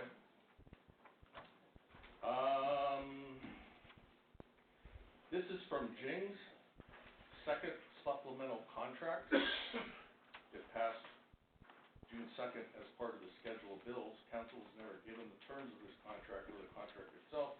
It just appeared on the schedule of bills for $3,000. So I have given you now the, you guys have the contract? I don't have the contract. You guys need? No. No, that's the request, that's the detailed request. Well, we just have Actually, in the second issue that I want to address, while the contract's in here, okay? She's got it. And that page is the support page to the contract, okay? So if you allow me to go to the second issue, I have that. That is the support page, which you guys want to call deliverables, that was attached to that second contract. Again, you guys weren't given that. You got a schedule of bills for $3,000 of purchase order. You didn't get the contracts that were signed, okay? So compare the format on that exhibit, which was done right around June 2nd, with the format of the Christopher Smith email that was done on June 9th. And you will see the fonts are the same, the bolding's the same, the indent dots and circles are the same, the font size is the same. Who did It's this? Times New Roman, Jeffrey J. That's his contract. That was part of his contract that he wrote. It's identical. We're not even talking about matching up a signature or some expert signature. This is identical in format. It was done on the same computer. This email came from someone within the city who had either had a city-owned device, had access to the city email system, or had knowledge of the city's email addresses. I think it was a city device or who had access to the city email system. Now I'd like to ask the mayor again, empty chair, do you want to tell us again who this email came from? And at this point, if you guys aren't human, I don't know what it's gonna take. Well, when I Okay. said that I felt like council has been bullied as well, This is it, email is okay? the reason. She searched and went into my background to dig up shit on me and make me look bad, and before she did that, she did it to you guys. And look at the insane amount of garbage that somebody is asking for in this email. And it came from within your own walls. I don't know what it takes for you guys to do something. This absolutely is the mayor and her two guys. Okay? And on top of that, Rhonda, is this something we can amount on that have an EC on this? I do a look for this. Because it should be in there somewhere. Christopher Smith doesn't exist. Well, no, but that email should have been triggered from within Nope. it. No? Well, not necessarily. They could be using their own email program, but then actually had access to the contact list, or they could have the contact list on their own computer. Cannot look if you're assigned into more than one account, you can do a drop down and send an email from your various Yeah. accounts that you. Then There's- disappeared. Yeah, I can pick and There's choose. things that can happen. I think if I had access to your IT people and could ask the right questions, I think I could find out a lot more about it. But, whoever did this is smart, but they weren't that smart. Okay?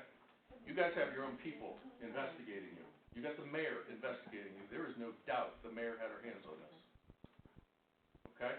If the mayor, well, for the mayor's benefit, I know the IP address where this mail was sent, email was sent from. Which means I know the location it was sent from. I'd be curious to know. Nah, I was gonna say the same thing. Okay. The original request, What? the original request, the original public records request, That's the email I got. yeah, Mhm. that's what you're talking about. I'm not gonna give it to you because I think this is going the way of possibly criminal. And I'll save it for law enforcement. You guys need to do something. When is enough enough?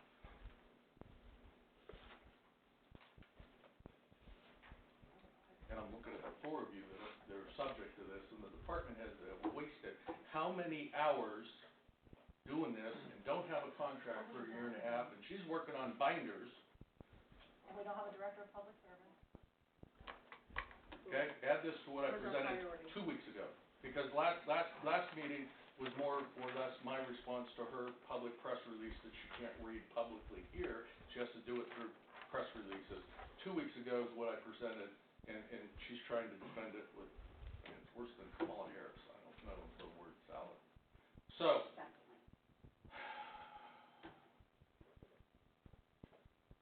I know who sent it. And from your guys' standpoint, you have 3 people. And I have no doubt that 3 people were involved in drafting this, but 1 person sent it. And it was sent at what, 1 o'clock in the morning, something like that? So, Cortland, unfortunately, I mean, Cortland, New York has this. Cortland does not have a code of conduct or code of ethics. Cortland, New York does, nice 3 or 4 page document, you gotta look at Cortland, New York. Regardless of whether we do or don't, the mayor should be held to an implied code of conduct that we all live by. I'll tell you. She's responsible for everybody. She was involved in this email. I will also point out, if you go to the email itself, again, I'm told, maybe you guys would know better, but a clue, under personnel and employment, performance and project under the purview of Service Director Blasco. That's not a word that I regularly use, but I understand the mayor uses it. Who was here, used to use the term peruse? Never used that in my life. Okay? You go to the second page, under consultants, and number 3, consultants and external engagement, the third circle dot. Fuji Lee Strategies and Jeffrey Jing. Fuji Lee, capital F, capital J. I know everything I've seen that's involved Fuji Lee is capital F, lowercase, everything else. But in the next packet I give you, if you're willing to listen to it, Jeffrey Jing's personal documents and his invoice to the city is capital F, capital J. Now, I have a scuba diving company. My name is RecTech Divers, R-E-C-T-E-C. It is spelled, or I spell it, capital R-E-C, capital T-E-C, as one word. There is nobody in 11 years that I have communicated with that takes the time to write capital R, capital T. It is capital R-E-C-T-E-C as one word. Jeffrey Jing would take the time to spell his name right. And then under miscellaneous, this is what's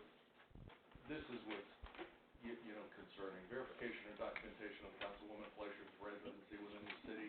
Any communications conducted by Pecuri regarding city matters while working at the Ohio Department of Transportation. John, I would be absolute jumping, livid, screaming, mad that they are trying to get you in trouble at your work because you voted against their damn ordinances.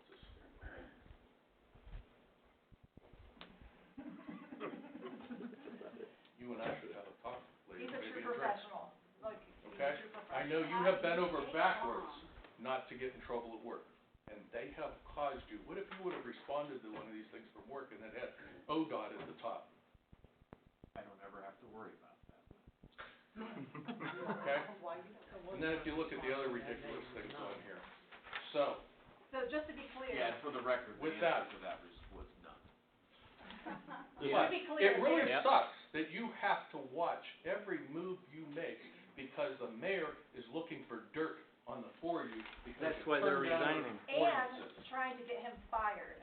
That's Yeah. the way I take it. Jerry, to reiterate, I just sent John a text during the day. He does not text me back till I know. he's on his way home. I just I want know. to reiterate that. I know. He is the John, most people have ethical. told me things about you. I've never talked to you ever personally, but people have told me things. So I know a little bit about you, and I know you're extremely professional and cautious about what you do, but this is nerve-wracking to think that our mayor is trying to jam you guys up and find dirt on you like she did me. That's a reason to resign. She's not in this to help the city. She's in it to take you guys out. You got an election coming up, but she wants to plant her people in there and get this through the election, where she can then control council. This is not representing the city. She is not representing the city. Nope. Any questions on that? And Thanks for the information. we will get to the point where law enforcement will be involved, and they will have the idea, and they will know exactly who did it. So she can bow out now, or she can face the criminal investigation. I'll be, Okay? very interested, Jerry. All right, may I do the second one? Why not? Or, you gonna let me? Am I doing okay? Jerry. It's only 8:30, Jerry, it's only 8:30. It's not 9:50 Yeah, it's not 9:30 And again, I'm presenting the documentation, now this time, I mean, I didn't wanna waste a lot of paper, so I did it booklet, 2-page, stop, throw the glasses on. It's not a I checked- binder. John, I checked it with mine to see that I could read it, so, For all of one us. should go to you, Happy. if he had, one should go to you for, okay? Can you read that? The audience doesn't need this All right, one, but Jerry. you did need these. Okay, you ready? I'm ready. All right. Get through it. This has to do with Jing's $3,000 payment, and since, I mentioned it at the last meeting because I don't even remember why I mentioned it, but I mentioned it. Since I'll then, watch that. I have gotten further documentation to support this, okay? June 2nd, 2025, council was presented with a $3,000 payment to Fuji Lee. I do it capital F, lowercase. That was in addition to his current ongoing contract for $2,500 monthly. Councilman McLean, to his credit, you can hear me, Mr. McLean, right? I don't know if you guys, yeah. Councilman McLean, to his credit, questioned it, and there was a discussion about it being over and above or in place of the current $2,500 contract. I have included the minutes from those meetings there, the pertinent part of the minutes. The mayor stated, in quotes, "There is a supplemental contract for Jeffrey to assist me." In her next comment, she states, "I'm going to defer to the law director." Whoops, I might have said too much. Law Director Wilson states, in quotes, "It's not a supplemental contract, it's a new standalone contract." He goes on to state, in quotes, "New term, new fee amount, and services expected in this new contract are different than the ones compared to the existing contract that expires at the end of June." Remember, 2 meetings ago, we talked about so many contracts you can't keep track of them. You don't even know what's going on. The very next item discussed is 02727, hiring Jing as an economic and community development manager. This was defeated with Bradley, Fleischer, McLean, Picuri voting against. Hyros, Rowling, and Moore voting for. 4 that are being investigated by the mayor. Jing had just resigned in April from a full-time position with Ashtabula because he was facing disciplinary action and a 10-day suspension. That was May though, according to your email. Was it May? His letter was May 5th. Okay, May. I'm sorry. So much reading, I'm trying to do it off the top of my head. So make that May. He was facing a 10-day suspension. You know what he was facing a suspension for? Working for other entities while on Ashtabula time. It's a public event and he's on his phone constantly working for whoever his other clients are, and there's a number of them, instead of Ashtabula time. Mr. Jing did not make it a year. He had 4 attendants. With Ashtabula. Jing was also contracted at the time with Bezetta Township. He is also assistant village mayor at Orwell, and he has an ongoing $2,500 contract with Cortland. In between his Ashtabula resignation and this $3,000 contract, and I did present minimal information because that's what I had at the time when I sent you guys that email. In between his resignation and the $3,000 contract, Jing went to Bezetta Township officials and asked them for a $2,000 advance on his current contract. They denied his request. Interesting that just a couple months later, here recently, he terminated his contract with Bezetta, citing developing conflicts of interest. He also returned the initial $2,000 payment Bezetta gave him at the onset of his contract with them. So after being denied from Bezetta, he comes to the mayor, and the mayor graciously comes up with another contract for Jing, giving him an additional $3,000. When did he go to Bezetta and ask for this? I don't have the actual Oh, date, okay. but it would have been within weeks prior to this. The letter, I gave you the letter, right? It was May. His resignation letter, he did not date it. The resignation For letter whatever was the 5th. We can find that Oh, out. you Okay. gave it Bezetta. I With see. Bezetta. Okay. He did, yeah, it is public record, Bezetta, I didn't invoke Bezetta, but. So after being denied, he comes to the mayor gives him $3,000 and comes up with an additional contract for 15 days for 25 hours. That equates to $120 an hour, or an equivalent $6,000 for 1 month. He's getting paid $2,500 for allegedly working for the city for a month, and the mayor now kicks him an equivalent $6,000 for 1 month. Kind of sounds like Radigan. He gets a $3,000 raise on his purchase order, right? Jing really needed the money for his upcoming vacation. He went on vacation, everybody knows that. Bezetta turned him down, so he turns to his buddy, the mayor, who says, "Sure, here you go." And they come up with this new contract on top of a contract he already has. And I said that, like, how do you do a contract on a contract? It's not like I'm building a porch here and now you want a roof, so I can have a separate contract for a roof. He's doing managerial, administrative, whatever. whatever the hell he did, and they just expanded the description. All of which you can't track. You can't trace to an end product. Now, there's a distinction between supplemental and new contract, which is why the law director injected when the mayor stated supplemental contract. A supplemental contract modifies or adds to an existing contract, preserving the original agreement's framework, while a new contract replaces the original contract entirely. I can't find anything that says you do one on top of another, especially something like this. Now, you could, like I said, two distinct separate jobs, but I'm probably gonna go back, if I got a porch and a roof, I'm probably gonna go back and just amend my original contract and add the roof. Well, Oh, yeah. would you have 3 or 4 invoices going to somebody for, remodeling their house? No. Call it a Nitpicking, day. but use some common sense. So,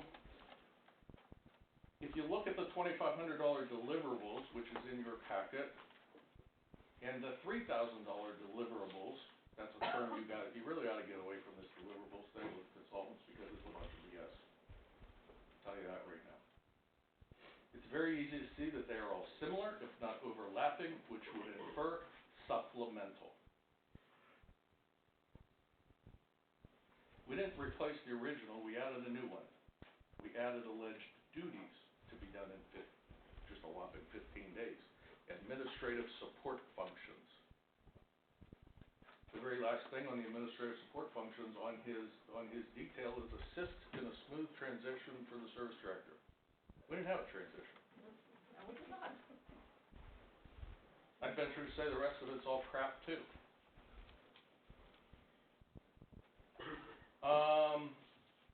This would be a modification to the original if it was deemed supplemental.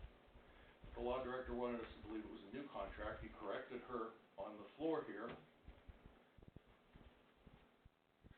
Because a supplemental will require council to vote on it instead of the mayor just creating another purchase order. So she did a purchase order. You guys never saw any of this. It wasn't presented to you. So we have a contract on top of a contract, and if you look at the alleged additional responsibilities or deliverables, as some call it, I can guarantee you there's no documentation or any way to substantiate that Jing did anything that was listed on Exhibit A for 25 hours, let alone any way to substantiate that he did anything on Exhibit A of his $2,500 contract. And this is the same as Vaza for $3,000 a month, and KO Consulting for $3,000 a month, and there are detailed invoices, and in the end, you got zilch. I don't know what it takes, I hate knocking you guys, but I don't know what it takes to learn a lesson. In council's case, hindsight is 20/20, you know? It's just funny you threw that out tonight, but, this is a scam that's been presented to you guys, and it just, until I came, it just kept going and going and going.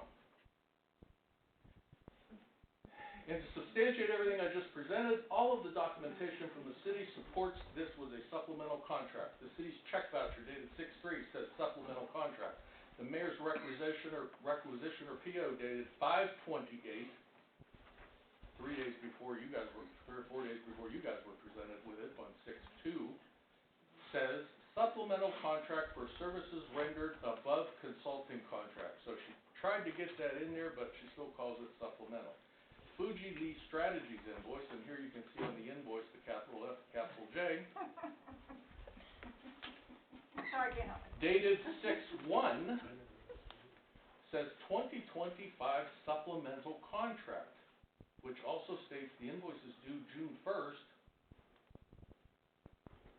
It was dated June 1st, and you approved it on June 2nd, so you're late. The meeting approving the bills is June 2nd, and that the invoice is for 25 administrative support hours.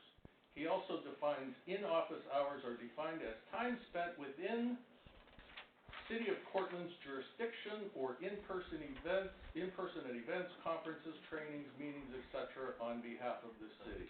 Does anybody know what he did in those 15 days? We didn't have conferences, we didn't have events, we didn't have, didn't even have to be at City Hall. Just in the city's jurisdiction. That was, we had asked that many times, because you reported to the mayor, we asked many times what We were not allowed, And you got no to- answer. we weren't Okay. allowed to question, her authority on that because Really? he is under her authority. You guys not are ours. approving the bill. I absolutely, right now, it should be available right now. Where is the documentation to show that Jing accomplished anything on his $2,500 contract, and what did he do for the $3,000 contract in 15 days for 25 hours at $120 an hour? Man, this guy got raises in 3 years like blew you guys away. All of you. He got raises like nobody's business. His contract also states that he's an independent contractor and not an agent of the city.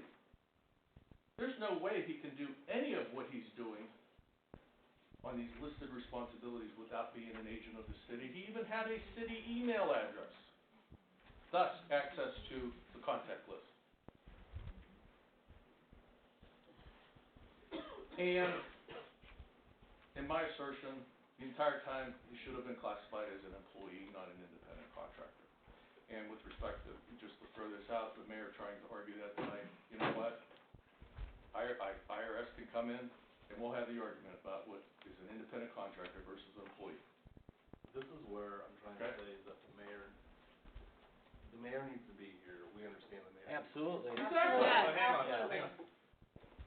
Because what I wanna say is, all this information, I'll speak for myself, I'm one of the four.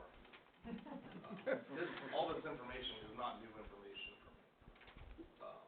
We know this information. When I said in previous meetings, you know, it's been rough, I'm using these very vague words for things that are incredibly detailed.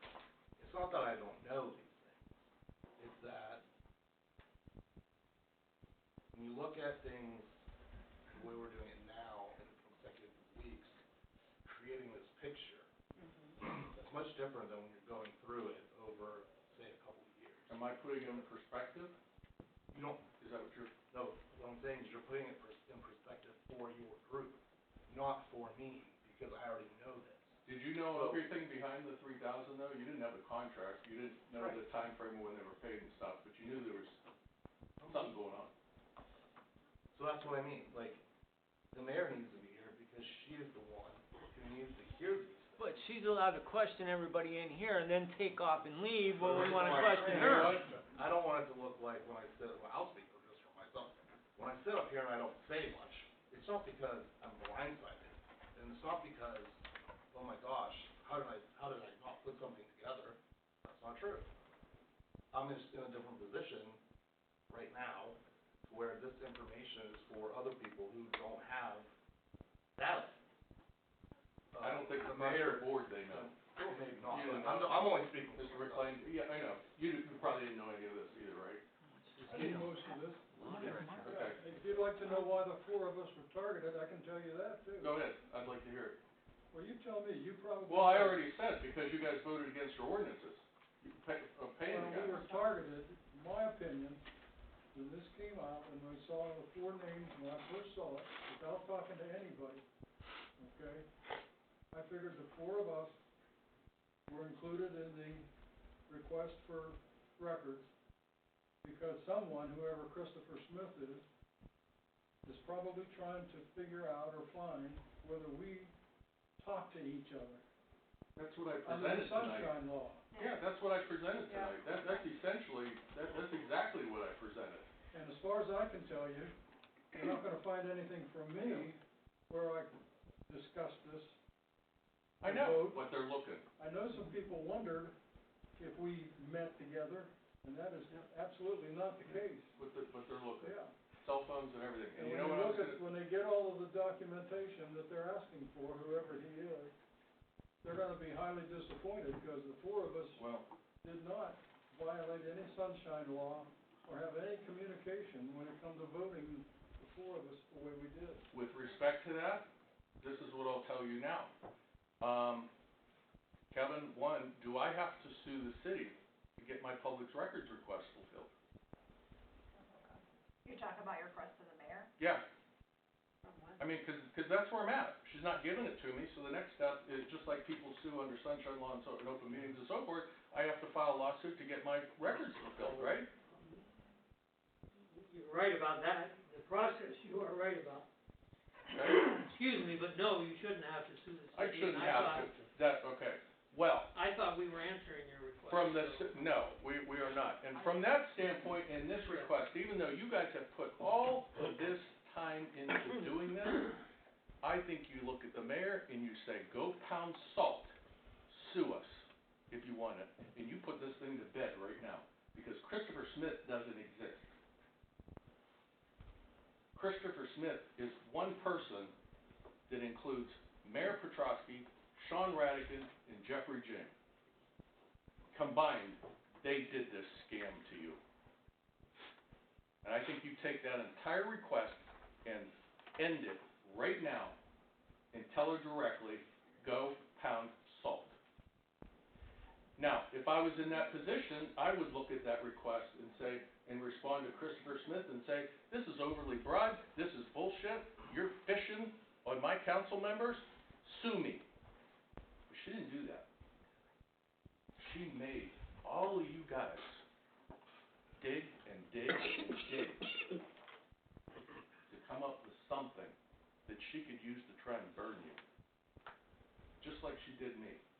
Gary, what specific public records request are you still? I haven't gotten the resumes, I haven't gotten the, Rhonda, I haven't gotten the request where she searched all around the world for the best person think before hiring Jane. I think there's two you're waiting on. How she vetted there's Lake Shore, correct?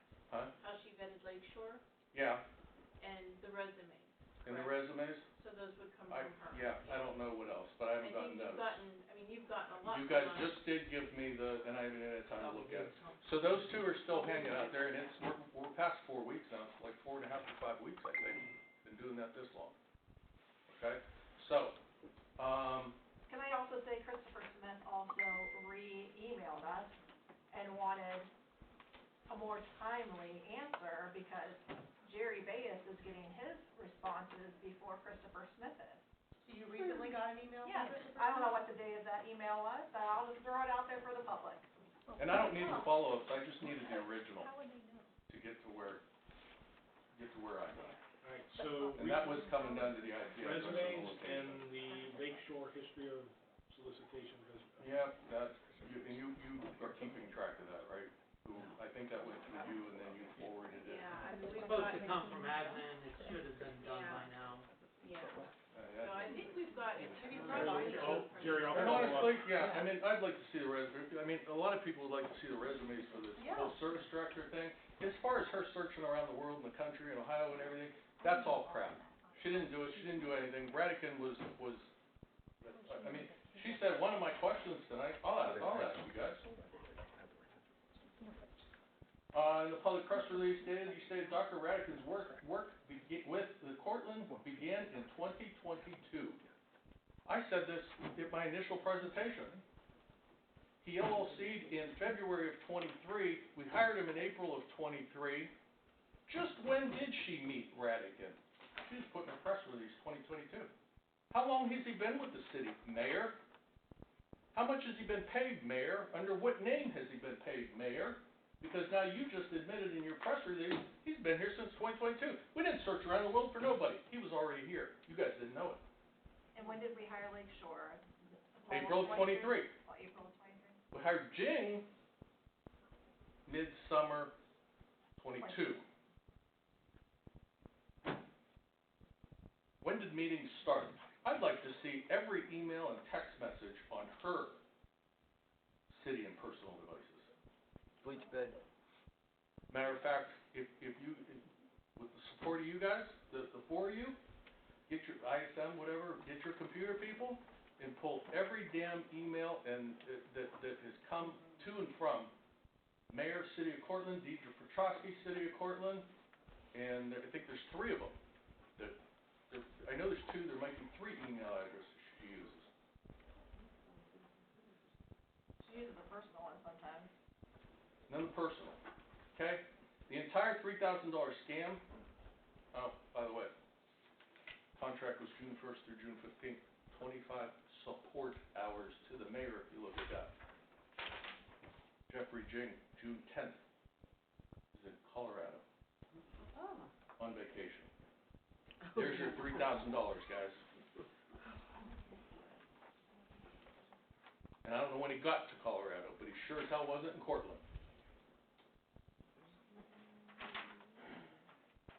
$3,000 is scam, nothing but the mayor's continued ability to use the city checkbook as her own slush fund to enrich her two guys. Finally, it's come to an end. Why did it come to an end? Because I came up here and took a lot of your time. This is cronyism, as I said 2 times ago. This is corruption. This is illegal. This is criminal. That $3,000 is a felony. It's criminal. If she can't show he did anything, and don't give her 3 weeks to do it, it should be tomorrow. And I know there's nothing there. There is nothing there for any of you to support he did anything. And at the same time he's doing this, he's got another contract, he's working for Bezzetta, he's got terminated from Ashtabula, and he's He got terminated from Bezzetta. in his part-time village, he resigned, whatever, yeah, resigned, and he's part-time manager or whatever up in Norwell. This is corrupt. This is corrupt. This is absolute corrupt, criminal. And I think the whole 250, for the most part, the whole 255,000 is corrupt and criminal, but the 3,000 absolutely is. And that's the open door for a law enforcement investigation. Back to what Kathy had said, how does Christopher Smith know that Mr. Baez's They sent him an email from, I watched the council meeting. And What? And he is getting public records requests fulfilled because obviously. Oh, that's your follow-ups. See, I didn't know anything about that. So that's how Christopher Smith knows that his requests are done before his? Because he spoke at the meeting about Okay. requests he got. Oh, no kidding. Okay. Who else would that be? I mean, process of putting her binder together. I don't know what it takes for you guys, between the investigation of you and this being, you know what? And she comes with her binder and says, well, council approved it. Council passed scheduled bills. Council passed all these ordinances. I'm giving you guys the benefit of the doubt. You didn't know any better at the time. This was a supplemental contract. If there was a supplemental contract that should have required revision of the original and voted on by council, and we didn't do that because we snuck it through as a purchase order. And Jim went on vacation. Now, I'll bet he voluntarily resigned from Bezzetta and said, oh, out of the courtesy of my heart and the benefit of the citizens of Bezzetta, I'm giving you the original $2,000 back that you guys gave me at the beginning of my contract. They are at zero. I have no doubt that either collectively or individually, any of you reach out to Mr. Jing and say, Mr. Jing, I want my $3,000 back. You get it in less than 24 hours. Because he's got a lot of issues right now he's dealing with.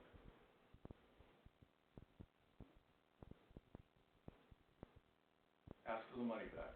Ask him what he did, because he can't tell you. Kevin, can you ask him for the money back? I could ask him for a status report to justify his 15-day contract.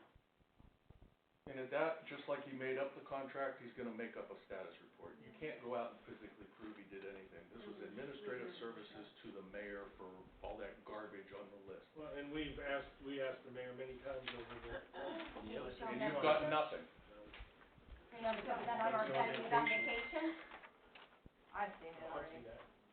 Yeah, but I mean, show them now when you say, Ask him hey, we busted you, how can you be here on vacation when you're supposed to be doing this for us for 15 days for $3,000?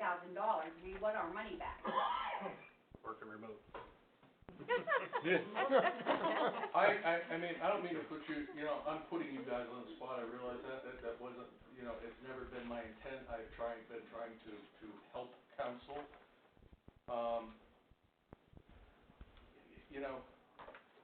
I think you have an obligation to demand a resignation. This is about the city, this isn't about her, or her job, or her big head.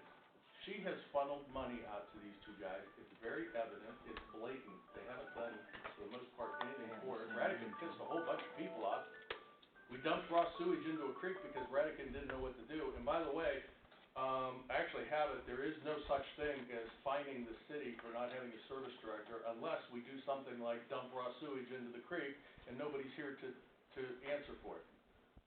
There is no violation. Google it, it comes right up. Ohio EPA, there is no violation for any reason for not having a service director, so that is a blatant lie. But she can sit and spew all her stuff out. Now, am I gonna sit here and try and refute it? No, I stand by everything that I have told you guys. Everything. And I've tried to document it. Nothing has been innuendo or assumption or it's been proven.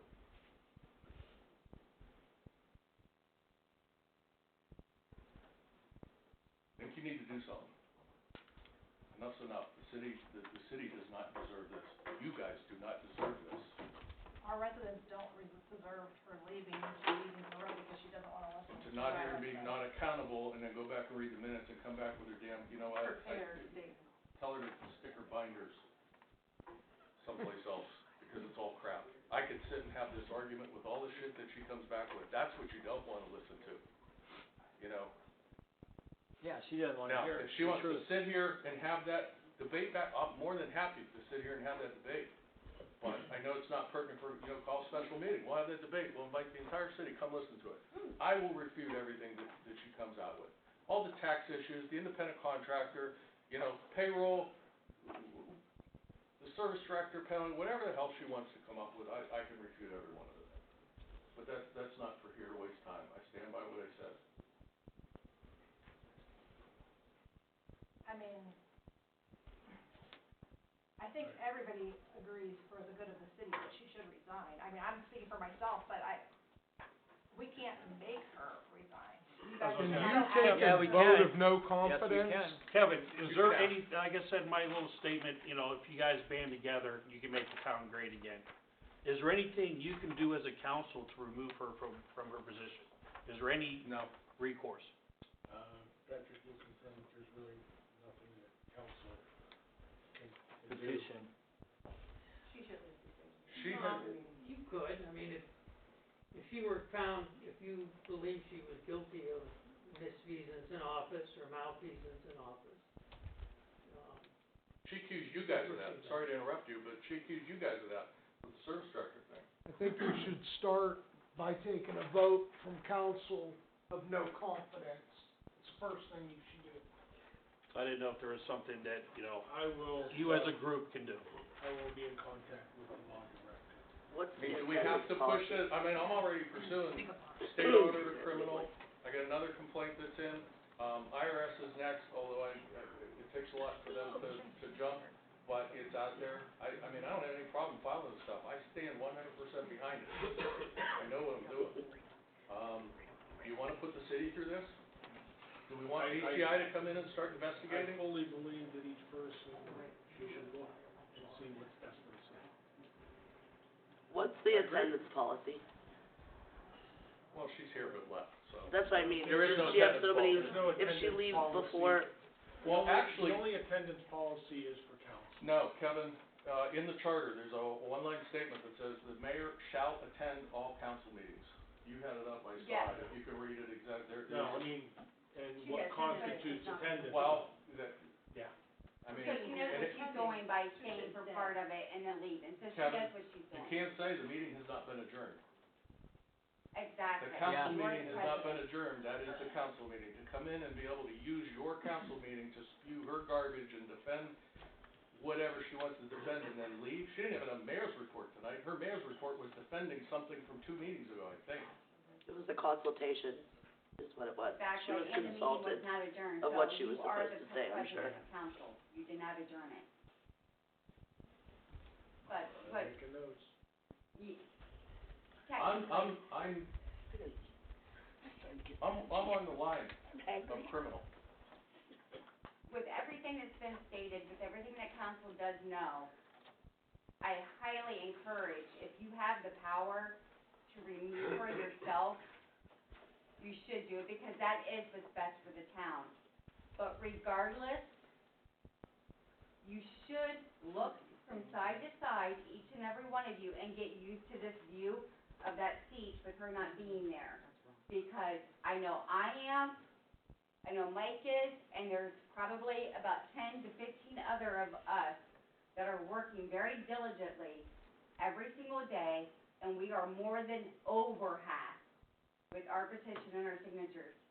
So regardless, whether you guys, We shouldn't even have to go to that. I mean, this but is, no, we shouldn't this have is- to, Mr. Procuri said he's a But black and white guy. regardless- Is what I presented not black and if white? you don't do it that way, then we're gonna do it the other way. So her seat there is not gonna stay very long. You have to prove that. He just did. You don't No, have no, to. I mean, We're making, Oh, assumptions, yeah. I mean, actually, that would be, I'm not stating, Well- hold on, I'm not making a statement, I'm asking a question. Would we have to, if you make assertions, no matter what, would they have to be proven? here, no, because, unless it's criminal. Oh, he's talking, go ahead. Yeah, Sir? yes, you'd have to have justification, but I'll talk to Kevin about what can be done and what can't be done. Because And we again- then, options come back from our law director. Yeah. So that you're actually talking about things that may or may not be on the table that you can actually do, rather than just assuming what could possibly Well, be done. let me add to that then. Tonight I gave you the documentation. I didn't make any of it up. I mean, the email, I mean, it's fact. Do we have to take it to a court of law? I don't think for the sake of the residents, we have to, I mean, I think this is irrefutable from your guys' standpoint. The meeting 2 meetings ago, where I laid out the whole $255,000, I didn't give you that documentation. I have it. I can give you every page proving every statement I made. Now, part of, well, her defense, not only in her public press release, but in her binder, she throws it back on you guys. All the spending, all the expenditures, the purchase order, council approved it. Not one thing that she said that has been my fault. I didn't do anything wrong. I put an ordinance on, council approved it. I put a schedule of bills on, council approved it. The things you didn't approve, she got pissed off and started an investigation against you. Jerry.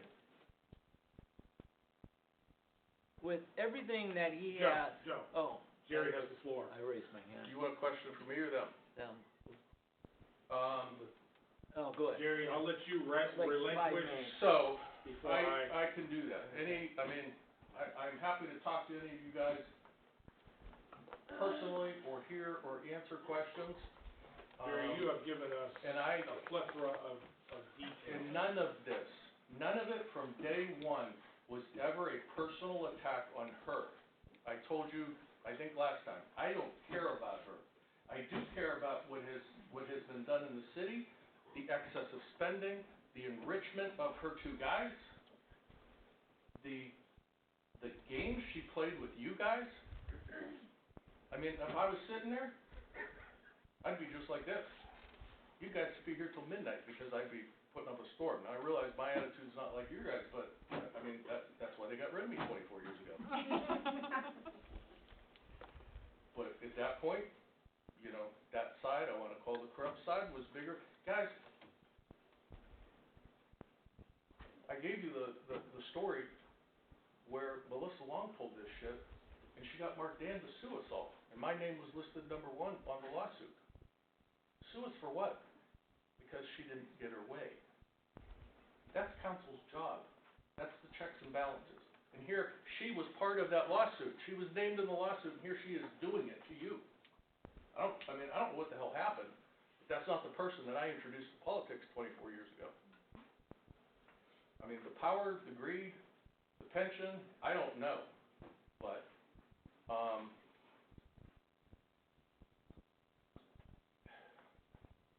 there's something else I wanted to say.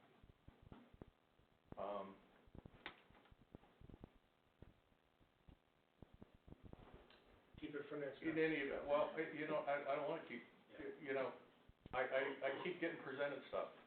I mean, the other question I wanted to ask was, where'd she come off telling the city service employees that, I know you were there, but not to talk to me? I wanna know was anybody else told not to talk to me in the city? Besides the service department? And Kevin, honestly, I'm disappointed you let that happen.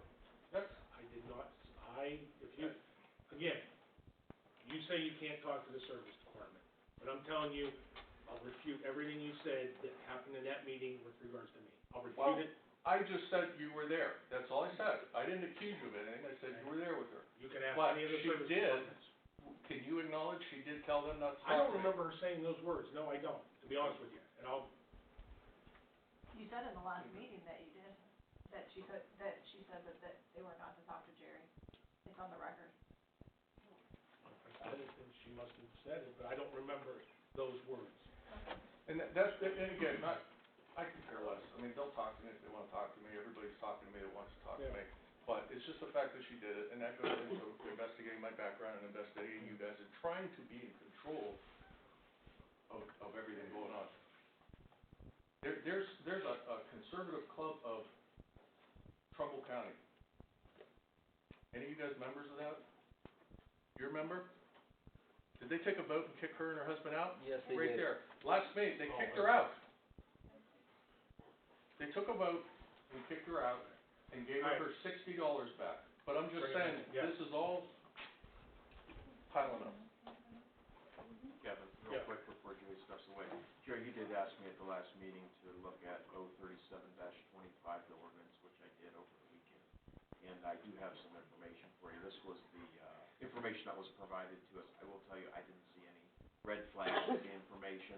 I guess the only issue I think a lot of us had with it when we passed Is this it the was, 30? this is the change order? 75,000. Oh, No, this is the 75,000. Oh. But this has the contract, all the information. And like I said, I didn't see any issues with it. I think we need to investigate why we even have to do that, Well, based on what I understand with that whole fluoride thing. I mean, So here's what I'll say, and, I think Jim said it a couple meetings ago, that sometimes we vote on things, but it's not like we like voting on it. I think this is one of those situations where I feel like the service department procrastinated in getting this done, and they may have been able to do it over a longer time period, but they waited till we got into a situation where we didn't have a choice but to approve this, so. and who does that come back to then, John? Who's responsible? Yeah, mayor. I would say the administration and service department. Mayor's the chief. She's in charge. She's made that very clear. So that's another $75,000 if it's legitimate. I just, any of these ordinances that came, any of these spending ordinances that came, from Radican, I think every one of them should be investigated more thoroughly and looked at. Because I have been told that that some of them were done to the benefit of the contractor. And I just think that looked needs. at every one of these, I believe. It takes actually, I don't mean looking at I mean, you can, just like James, you can put all this stuff on here and make it look like I'm doing something, and in the end, I'm not doing anything. I think it's actually at the point of negotiate, you weren't there for the negotiations and how all this came up, and I think that's the standpoint that it should be looked at. Again, I'm not a person that believes something's accurate and I wanna prove it wrong. I believe something's wrong and I wanna prove it accurate. And I think that benefits the city better to just, to actually come back, work with whoever the contractor was, and look at everything that has to be done, and whatever the EPA issue is in this specific thing, and come back and say, we have thoroughly investigated this and talked to all of the parties involved, and yes, this is legitimate, or no, it's not, or maybe we can do it for 50 or 45 or 20. I'll just mention that you had asked me to look at it, I Yeah, didn't. no, I didn't but see any red flags, looking at it, at the information again, giving it a second look. It's more that there was a very long period of time where nothing was done, and it got us to a point where we didn't have much of a choice but to approve this, because there is a looming deadline. Okay, and it, like I said, comes back to the mayor's responsibility, just like their contract, it didn't get done. I will tell you too, since I'm up here, the whole thing with, and I wish Gary Burke was here, because I don't understand the whole lift station stuff. Apparently it affected him enough that it bothered him that he did that. And she brought it up with her, again, I didn't tell him to do that, he did, it was his fault. I don't know exactly how that works, but I did talk to the EPA on it. And they came back, I don't know how they screwed up the message, they came back and said, oh, the city reported it, and if the city reports it, it's okay. I'm not sure how dumping raw sewage into a creek where kids might play or whatever that goes out to Mosquito Lake is okay if we report it, but that's for further investigation, because I'm not done with it. But they said, oh, it's on the website if you search it and so forth. I couldn't find it. I called the lady back that was talking to me, she couldn't find the damn thing. She couldn't work the website to find it. She called me back today and told me exactly how to find it, and it came up to 2 incident reports, and they weren't even dumping raw sewage in April of 2024, and the report was by the Trumbull County Commissioners, it wasn't even Cortland. I said, no, this was April of 2025, and she said, oh, and there is nothing. And I showed her, we went to the actual spot on the video of the last meeting so that she could watch it. So, I don't know how that's okay, I don't know how it's gonna come up, but that's where we're at right now. If it's okay, I don't know how it wasn't reported, and again, that may be an issue where we could be fined because we didn't have a competent service director and we dumped crap into the creek. I don't know. I would think at the very least, and I don't know if you know, if John, I keep looking at him because for what he does, but I mean, even if we did something like that and it's okay and it's in people's backyards and their basements in the creek, and I don't know if there's any kids out there or people out in their backyards, but wouldn't you think that we'd have, after an event like that we're talking about fluoride in $75,000, wouldn't you think we have to do some soil tests and stuff like that to see if the creek is cleaned out before anybody goes trampling around or walks through it, or if it affected their backyards? I would think all those people all along the stream might have to be notified, but that just seems to be common sense to me at the very least. I don't know, but I think stuff like that, you guys should be notified, and the community should be notified.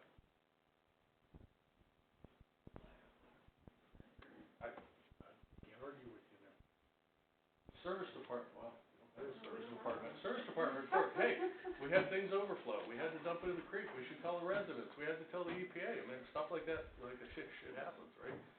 We have to, but to hide it and not do anything, I mean, it's just another feather in the cap. What? What'd you say? I'm not gonna repeat it. Michelle? Okay? Thank you for listening to me. Thanks for bringing it up. I don't know what I'll bring you next time. Thank you. But I hope if I do have anything, you afford me, if I think it's pertinent for you to know. I would appreciate the time, and I think the community, I hope, deserves it and appreciates it. Yes. Okay? Thank you, Jerry. Thank you. Thank you, Jerry. Joe can say something if he wants now. You And took again, everything, hey, my but- presentation was done like a half hour ago, you guys carried this on. John, it was your fault. Blame John. All right. Joe. This is question. Jerry brought a good idea, an idea that find out if council can start looking into investigations before, and I know he's gonna do it, before he sues the city, cause he's gonna do it. So he's giving you guys a chance to do something with this mayor and find out what's going on. A lot of these, were these laws, were you aware of laws being passed when you talked to her, or as far as, payments, or, as far as the LLC, I assumed what council was passing, what money was being spent, somebody was doing the work. I mean, I don't know how to cross-check that. I made an assumption that that work was getting done. Then I learned that the guy was on vacation in June. I didn't know that. I mean, that's, as far as law, Ken, you're gonna find out if council can take it a Yeah, I'll step talk to further. Kevin, yes. Thank you. Alright, that's good. Reagan, any last parting? Dick, could you have, just do it for me, it would take me a lot of walking, okay? Please. The law Can I- director and I will discuss. Can I add something, just half an hour? No! You know, No. this is, and I mean, I understand this is tough, I'm not having fun doing this, but right is right and wrong is wrong, and this is beyond wrong, okay? And if the spigots keep flowing, stuff's gonna keep coming, and I really, you know, I would like this nipped in the bud. I would like to see a mayor get into a position that actually gives a shit about the city and the residents and the things that affect us and not her, and you guys be able to take a step and move forward in a legitimate Well, fashion. you said we have to move forward. Yeah, I'm not happy doing it. Yeah, you have to move forward, but you can't in the present state. Good final thoughts. Alright, I will entertain a motion for adjournment. Kevin, Oh, yeah. I asked if I could. Oh, I thought you were talking to Jerry earlier, I thought that's what you were referring to. No. Okay, go ahead, Dick. I don't wanna take anything away from what's been discussed or presented here tonight at all, okay? But if you're starting a list, as you did indicated earlier, Yeah. I'd like for you to ask the mayor, that when she comes to report, that she give us a report that includes some updates. I'd like to know what's going on first and foremost with the new fire hall. We haven't talked about that for months. And I think it's something that, top of my list, to hear her update and to see what's going on and to try to do something about moving that forward. Okay? Eddie, how's the audit, right, we're waiting, Yeah, he's still working on it. because we can't do any bonds or anything until the audit's done, so I think that's what's stalled right Oh, now. wait. In Well, order that's to one do it, aspect of it, but the design of what it's gonna be A small plan. has been, Yeah. you know, it's been designed to be a super complex, and I think we agreed it ought to be something much simpler than that to get Yes. started on a fire hall. And I don't know that the design has been looked at since we had that discussion months ago. No, other than the fact is that the architect came back and said it was gonna cost us an equal amount to what they've already spent to do the Secondly, I'd like you to stabilizing. ask her to give us an update on the event center on West Main Street. We put a sign up in May saying it's coming soon, that's 4 months ago. We haven't heard anything about whether there's a construction plan or anything been developed, which the city had paid for, even though it's, according to her, it's not a city project, it's a foundation project. Well, we already spent $55,000 of city money for a project that she tells us we have nothing to do with. Third, Safety City is not finished, and I haven't heard an update on Safety City for gosh knows how long.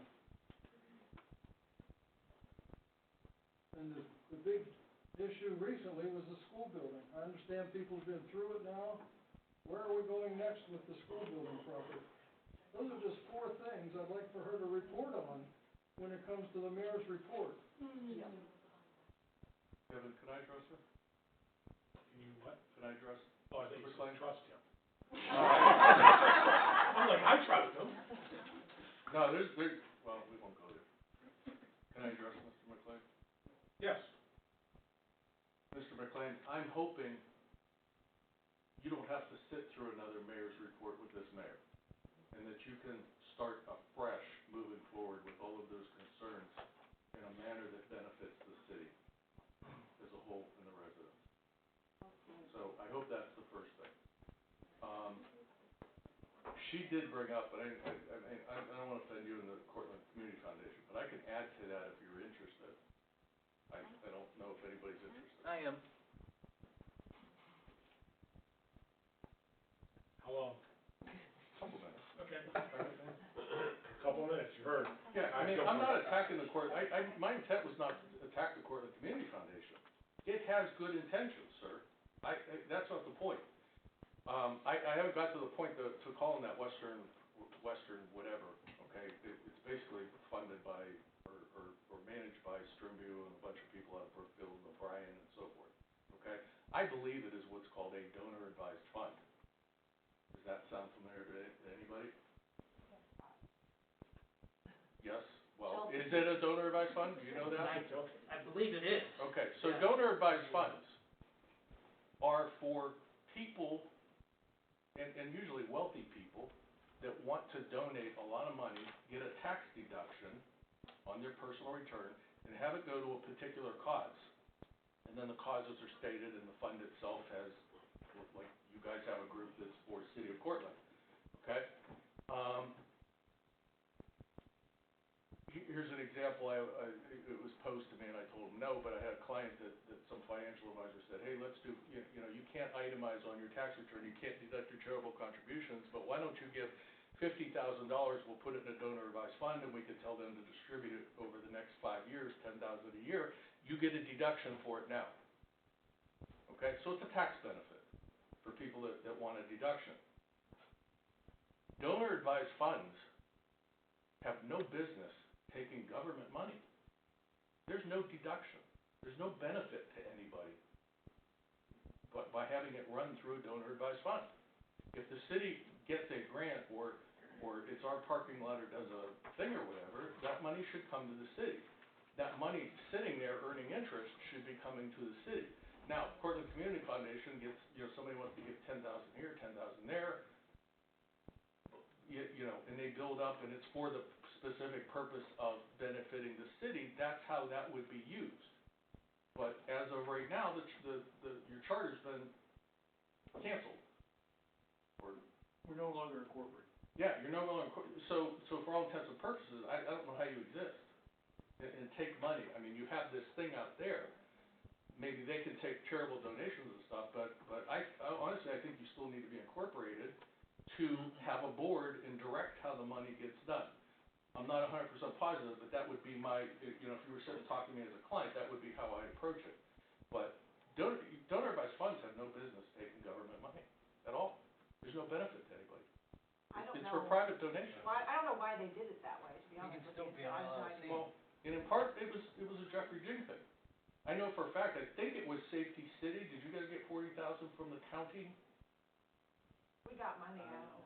Okay, that's the number given to me. The county gave you guys 40,000 for, I believe it was Safety City or whatever. The splash pad funds went through the foundation. Whatever, right. The check was written out to the city. Jeffrey Jing gets it, literally takes the check, contacts the county and says, oh no, we can't have this go to the city, it has to go to the foundation. So Jeffrey's also representing the city, he's representing you guys, I know that. He's representing some politicians, and I mean, he's just all over the place. He goes back to the county, I guess not law directors, but prosecutor's office gets involved, and they're just like, we gave you the frickin' money. Whatever, they cut us a new check to the community foundation.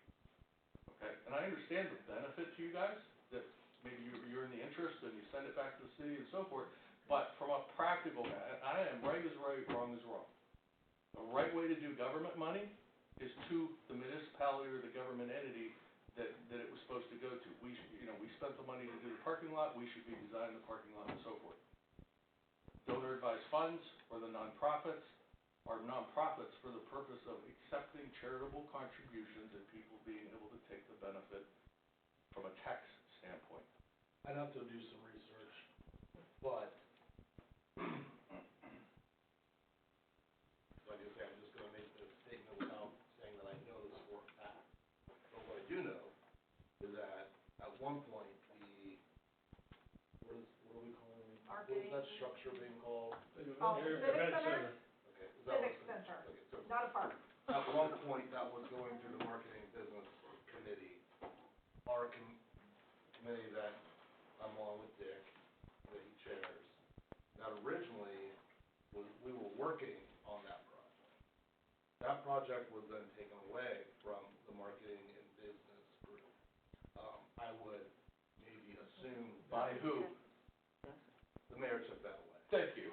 So, I would assume possibly that when the check, if the check was originally cut to the city, it may have been when Marketing Business Group was working on that project. Like I said, I don't know that because I'd have to research that. That's long ago. But at one point, that project was going through Marketing Business. We worked on that project.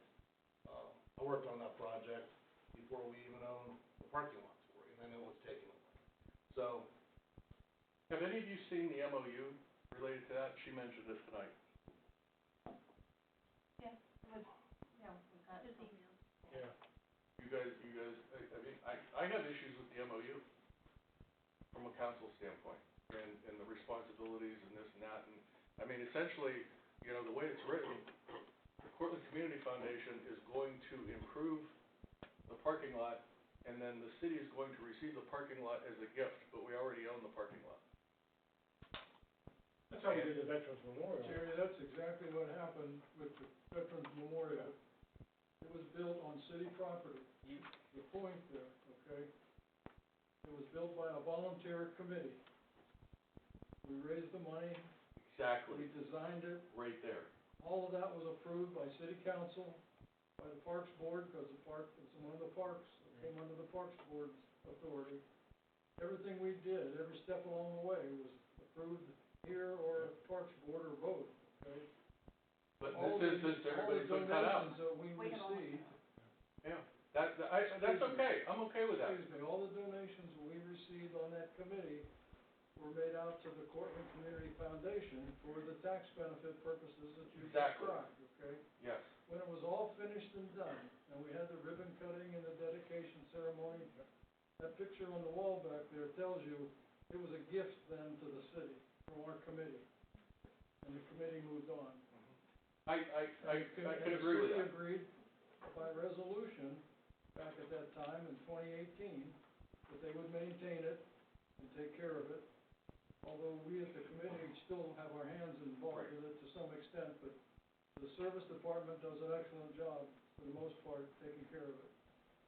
I agree with how you explained that, but like Mr. Bradley said, and then, were there other committees you got, or is that the committee that the mayor told you you can't participate on anymore? That was Deb.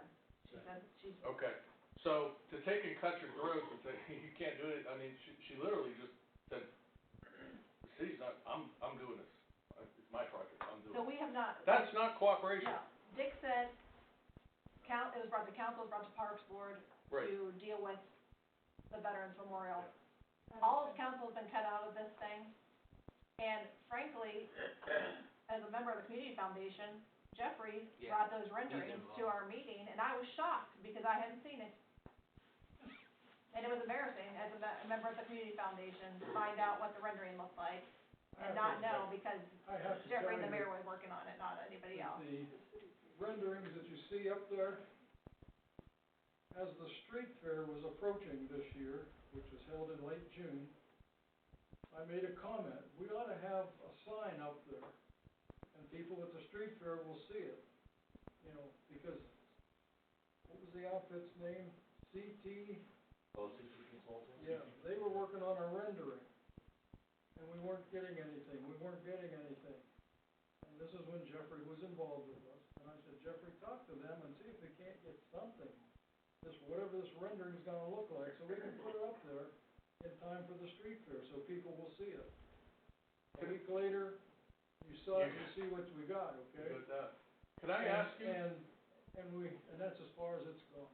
Can I ask you, I don't know, I mean, I put it out there, Mr. McLean put it out tonight, you paid $50-some thousand. The MOU says the city would be responsible for paying for the architectural drawings, and then the $350,000 that the community has would build it. Why? Why is it the whole $350 going to the project if it's their project and a gift? Why did we, whose decision was it to kick $50 grand in for drawings that you can't control? That we haven't seen. Anybody know? No. When you got that's one I haven't looked at. That's what prompts me to look at things and look at the minutes and see how this came about, because the process that's been taking place And I It's not just have to look transparent. at the dates to see if the drawing, if that was still when it was, I'm gonna call it, under city control, you know, before it moved Well, the on. That- 17,000 was, but I don't know about this. So I'm not so sure that you guys shouldn't expect the city to be reimbursed the 50 grand and make the whole project now out of the 350 that the community has.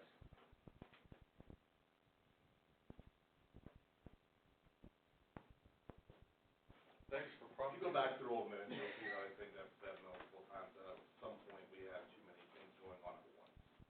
That everything was, I've said this many times, that things are clear as mud, because there's too many projects going on at one time. And I'm glad that Dick brought up things that we're still waiting to hear about or go over, things that are really important to the city. And this, what we've been talking about, is important because of what is being laid out there. However, we still have really important things that we should be working on for the city. And, you know, Dick is right on his questions, and, you know, if anyone was here for the work session on the, safety service complex, you know, you would go back and see how often I question what is a little plan versus a large plan, because that doesn't give any data. I remember seeing that. If you know anything about me, I'm pretty much data first. So that's why even when we talk about some things, I'm like, well, no, we have to, even if I know, it needs to be data and have other people confirm things before I'll say something. And with respect to that, we got too many projects, clear as mud, all this stuff, and at the same time, I mean, I gotta put it out. She wants to tear down the administrative side of the building and spend $200,000 to $400,000 remodeling the health department, moving I mean, this shit is coming at you like. We killed that. Yeah. I I know want to be you very killed it, clear, but I want to damn. be very clear about something. The reason why everything is time is of the essence, the reason why we have so many things going on, the reason they wanted to dismantle this side of the building is because we needed to rely on Sean Radican and continue his services here at the city. That is what that comes down to, in my opinion. Yep. So I'm glad Yeah, that we're we're still able here. to kill that. Yeah, you should, yeah, okay. So, I motion for adjournment. I'm ready to go home. Again, thank you for listening to me tonight. Roll call, Appreciate it. please. Joey Terry, Yes. Scott Riley, Yes. Sue Grafton, Yes. Kathy Fisher. Yes. Dick Lane, Yes.